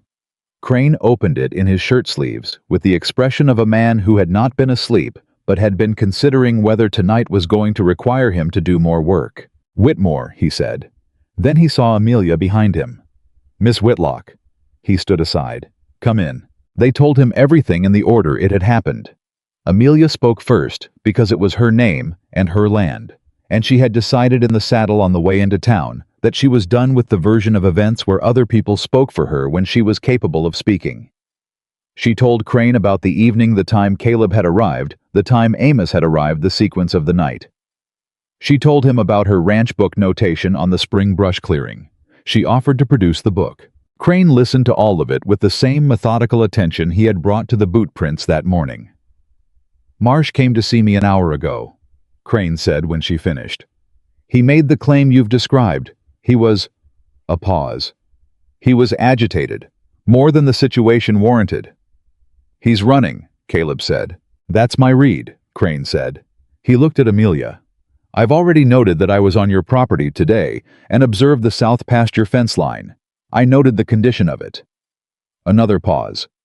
"I also noted the boot prints which I photographed this afternoon before you fixed the latch." Amelia looked at him. "I've been doing this job for 11 years, Crane said, not with pride, just with the factual quality of a man who didn't need to explain himself. I was going to need those photographs regardless." She thought she might want to sit down for a moment. She did not sit down. "Thank you," she said. "Thank me by staying out of trouble for the next few days while I sort this out," he said. "Can you do that?" "I can do that," she said. Crane looked at Caleb. You staying close to the property. As close as she'll let me, Caleb said. Something in Crane's expression shifted the micro-adjustment of a man who had now understood something about the situation that he had previously only suspected, and who found that the understanding clarified rather than complicated things. All right, he said. Go home, both of you. They rode back in a quiet that was different from the quiet of the ride in. The urgency was still there. The situation was not resolved. Marsh was not finished, and they both knew it. But underneath the urgency was something steadier. She had spoken in that room. She had told her own story in her own words to a man with a badge, and the story had held because it was true, and because she had 4 years of careful documentation that made it true on paper as well as in fact. She had not waited for someone else to speak for her. She had not diminished herself in the telling. Caleb rode beside her in the dark and did not speak, and she understood that he was giving her the space to be inside what had just happened without filling it with words, and she was grateful for it in a way she could not have articulated if she had tried. They reached her property. He dismounted at her gate, and she handed down her horse's reins, and he tied both horses and walked with her to the porch. They stood in the dark on the solid boards of the porch she had repaired.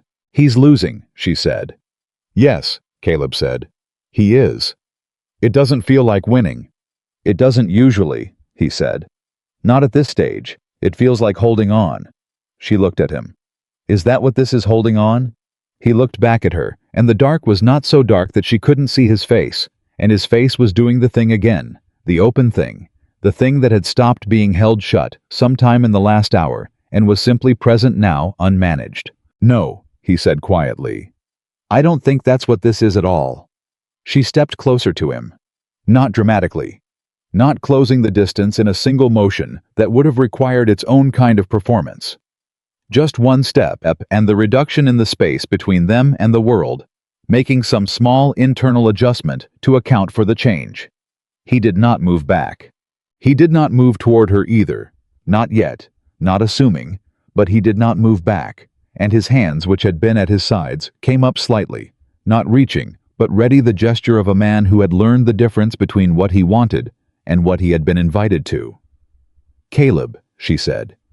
Amelia, he said, and she reached up and put her hand against the side of his face, and he closed his eyes for just a moment, just a single unguarded moment, and when he opened them, he looked at her with everything he had been careful with for months, all of it present and undefended.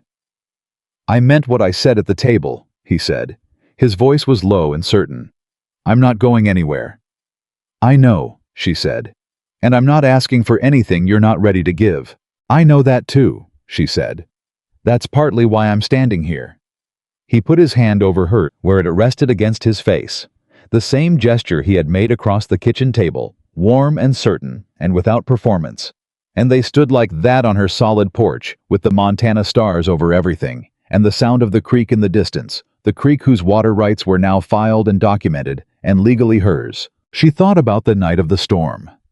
About hitting the mud on both knees and pushing herself up and running toward a light in the dark, because staying was going to kill her. She had been running toward shelter. She understood now that she had been running toward more than that. She had been running toward this, not knowing it, not planning it, just moving toward the light the way everything in the world moves toward warmth when the cold has gone on long enough. We should go in, she said, not pulling away, just acknowledging what was practical. Yes, he said. Neither of them moved for another moment. Then she stepped back and she took her hand from his face, and he let his hand fall, and she looked at him in the dark, and he looked at her, and everything that had been said, and done, and not done, hung between them with a clarity that required nothing more from either of them tonight. Good night, Caleb, she said. Good night, Amelia, he said. He walked to his horse. He mounted. He looked back at her once from the gate, just once, just long enough, and then he rode east toward his property in the dark, and she stood on her porch and watched the dark after he was gone, and she did not move until the sound of hooves had faded entirely. Then she went inside. She sat at the kitchen table with her ranch book open in front of her, but she did not write in it. She looked at the entries for the past 4 years. 4 years of careful, systematic documentation of a life managed alone, Every yield and expense and repair and setback recorded in the handwriting that had gotten steadier as the years had gone on. She picked up her pen. She turned to the entry for today, which she had started that morning before the cattle were found missing, and she wrote the rest of it. She wrote about the open gate and the boot prints and Deputy Crane and the false claim Marsh had made about the fire. She wrote it all down, the way she always wrote things down, factually, completely in the handwriting that didn't shake. And then at the bottom of the entry, she wrote one more thing. Something she had never written in this book before. Something that was not a yield number or an expense or a maintenance notation. She wrote, "Today I stopped holding on. Today I started choosing." She closed the book. Outside, the Montana night was very quiet, and the land was hers, and somewhere a mile east of her across a creek whose water rights were filed. In her name, a man was riding home through the dark, and the distance between them for the first time felt like something temporary. The letter from the Territorial Land Office arrived on a Monday morning 9 days after the fire. Amelia was in the barn when she heard the post rider, and she came out with her hands still dirty from the morning work and took the envelope from him and stood in her yard and looked at the return address. Territorial Land Office, Helena. She had not written to Helena. She had not initiated any correspondence with the Territorial Office. She opened it. It took her 2 readings to understand what she was looking at, and the second reading made her sit down on the porch step because standing required more steadiness than she currently had access to. Denton Marsh had filed a competing water rights claim, not on the south pasture, not on the creek access she had already documented.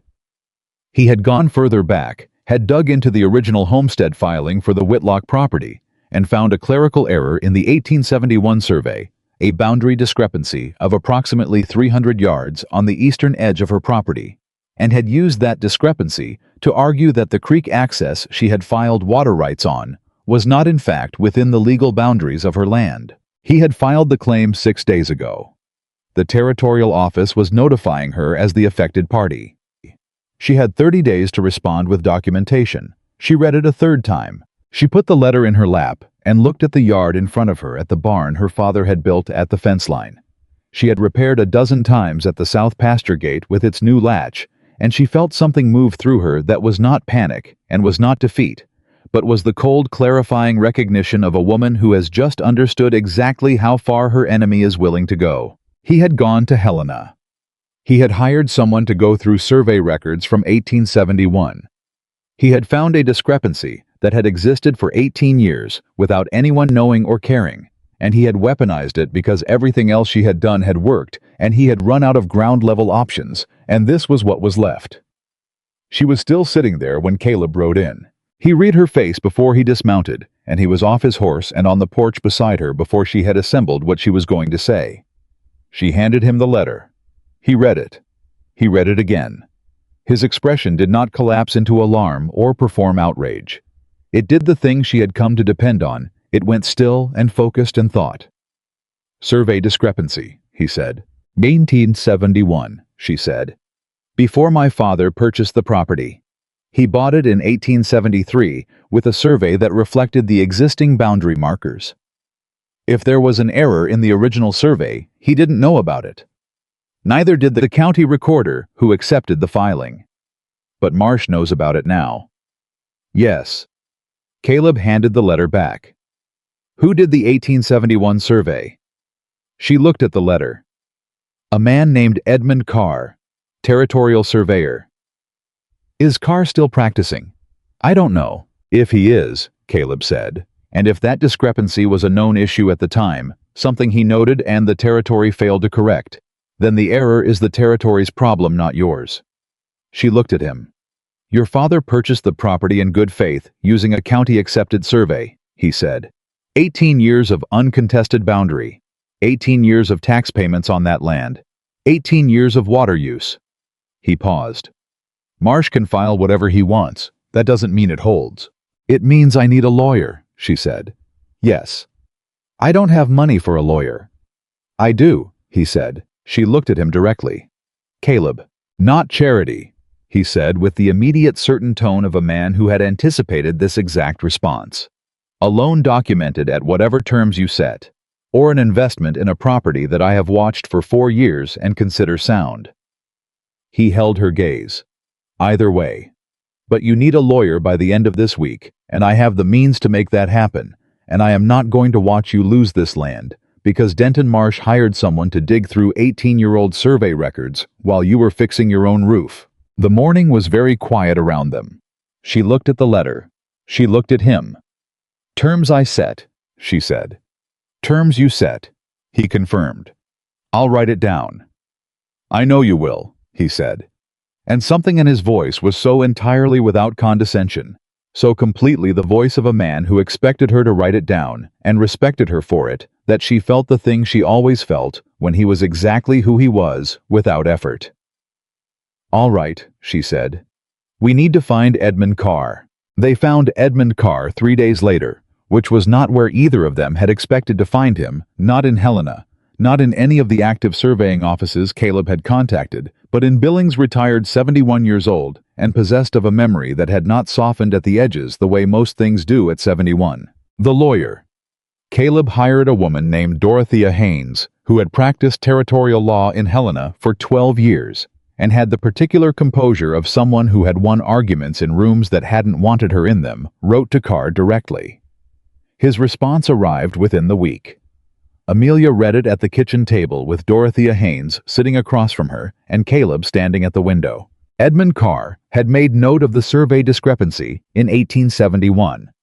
He had flagged it to the territorial office and been told to file the survey as drawn because the boundary markers on the ground were established and uncontested, and correcting the clerical error would require resurveying a significant portion of the Eastern Valley. The territory had chosen not to resurvey. The error had been noted internally and never corrected and never disclosed to subsequent purchasers of the affected properties. This is not your error, Dorothea said when Amelia looked up.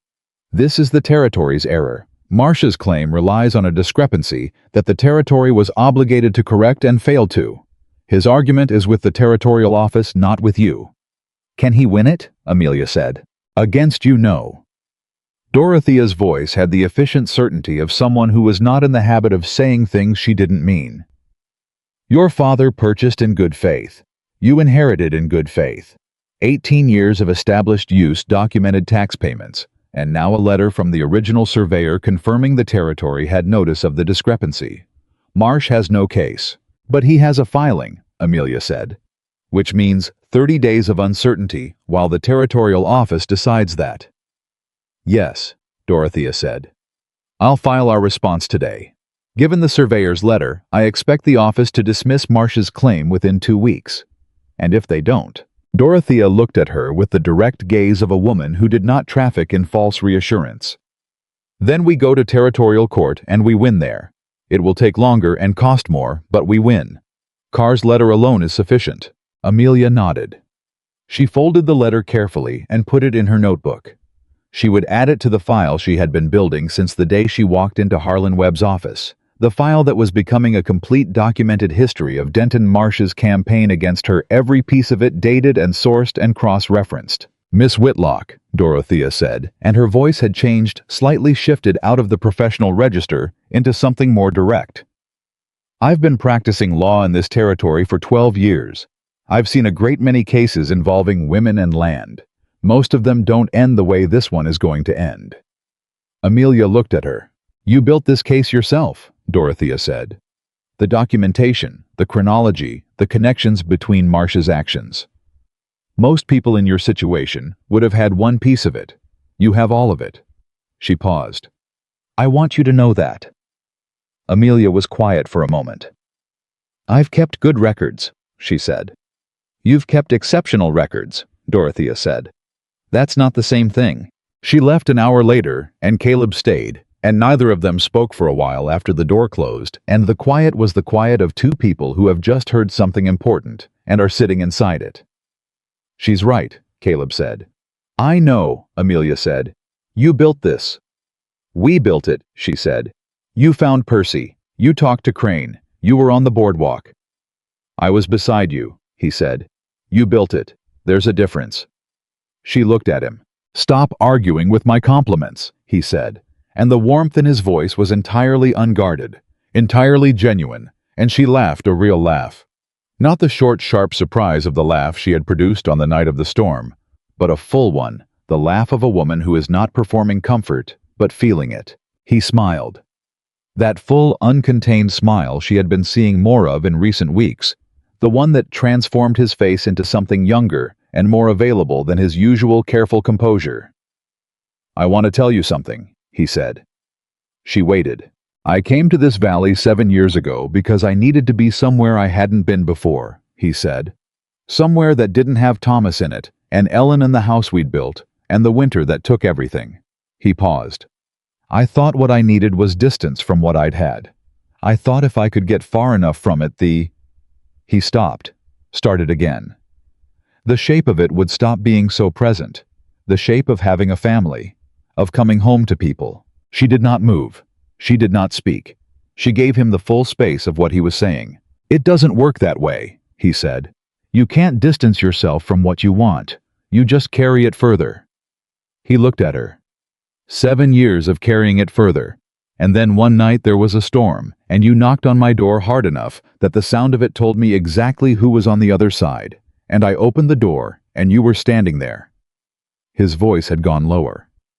And the thing I'd been carrying for 7 years stopped feeling like something I'd lost and started feeling like something that was possible again. The kitchen was entirely still. "Caleb," she said. "I'm not finished," he said. She closed her mouth. "I know what you've said about not needing anyone," he said. "I know what you've built, and I know what it cost you, and I know that the independence is real and not something I would ever try to take from you." He reached into his shirt pocket. He put something on the table between them. She looked at it. It was a ring. Simple silver, with the particular worn quality of something that had traveled a long distance through time. Not new, not purchased for this moment. Old. "That was my mother's," he said. "She gave it to me before I left Kansas. She said," he paused. "She said when you find the person you want to face the hard things with, give them this. Because the hard things are coming regardless. The only question is whether you face them alone or not." Amelia looked at the ring. She looked at him. "I've been carrying it for 7 years," he said. "I need you to know that. It wasn't sitting in a drawer somewhere. It was in my pocket. Because my mother was a woman who knew what she was talking about, and I was—" He stopped. "I was waiting. I didn't know I was waiting. But I was." Her throat was doing something she could not entirely control. "Amelia Whitlock," he said, "I am not asking you to need me. I am asking you to choose me.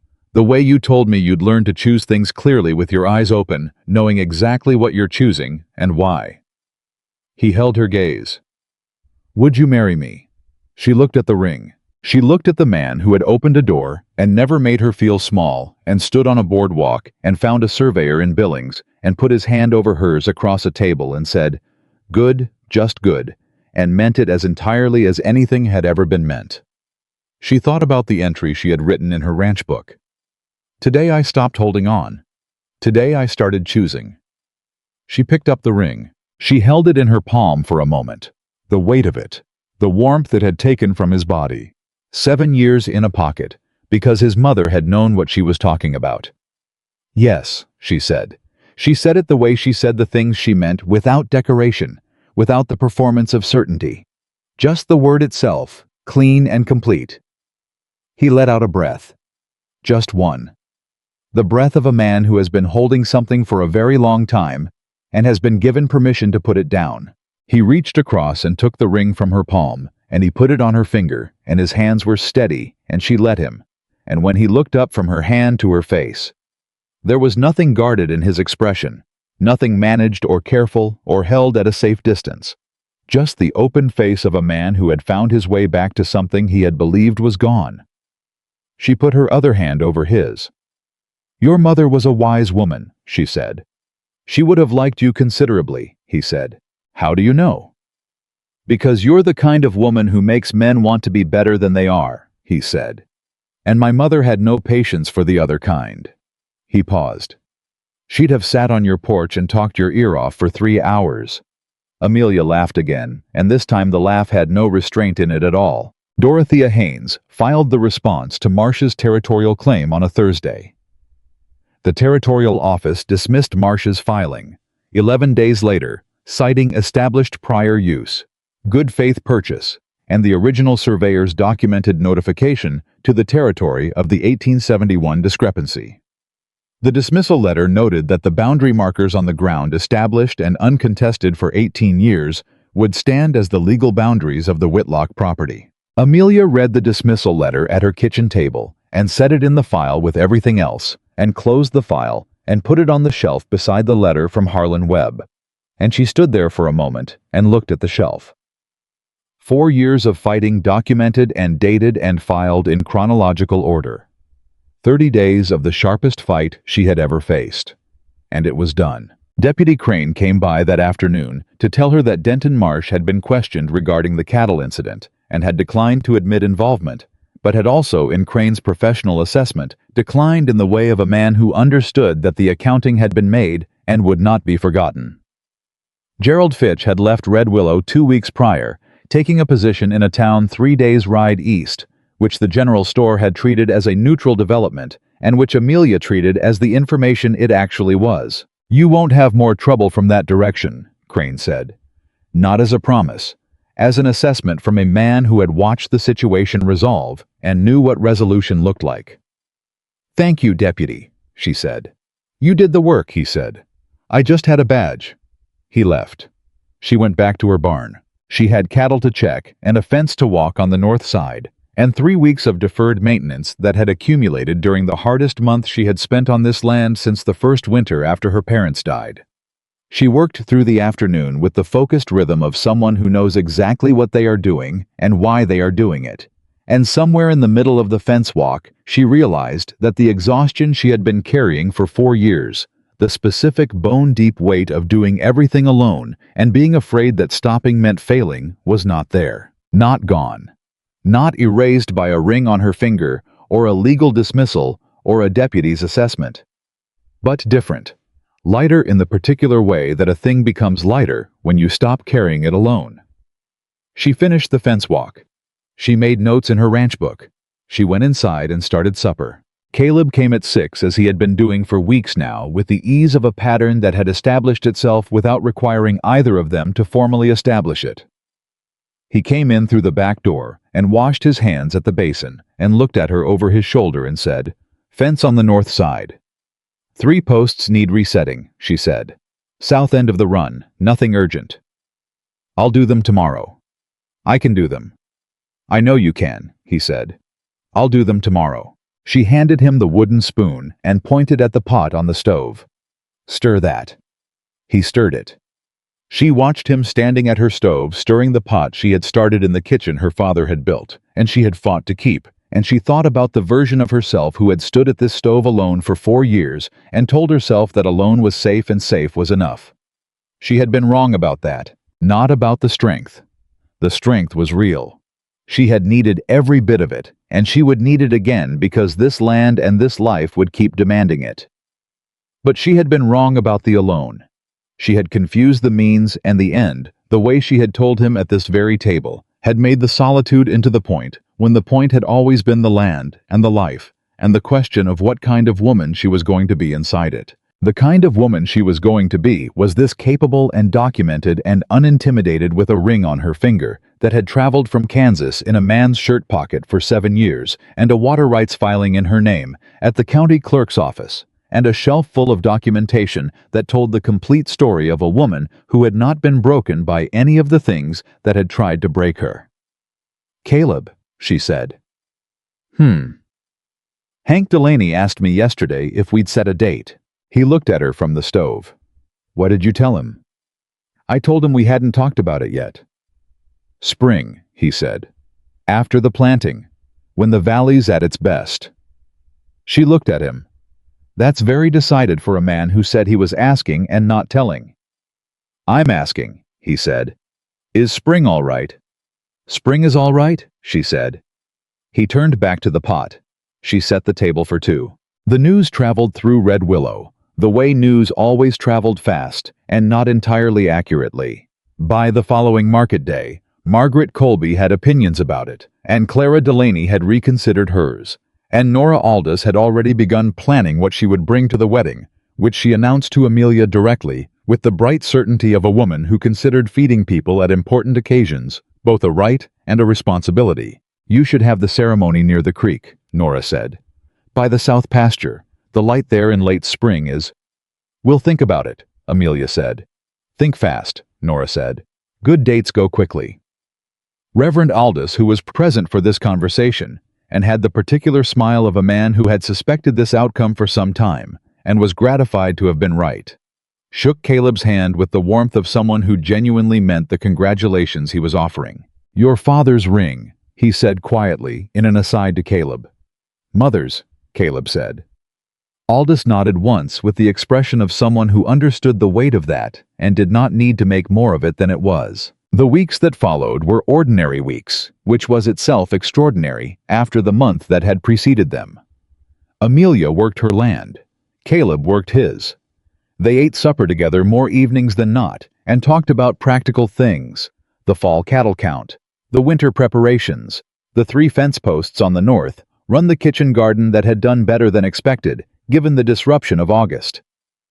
They talked about practical things, and also sometimes about the other things about Thomas, about Cecily and Hector, about Kansas, and about the particular texture of grief that you carry forward into a new life, without it defining everything about that life. She told him things she had not told anyone.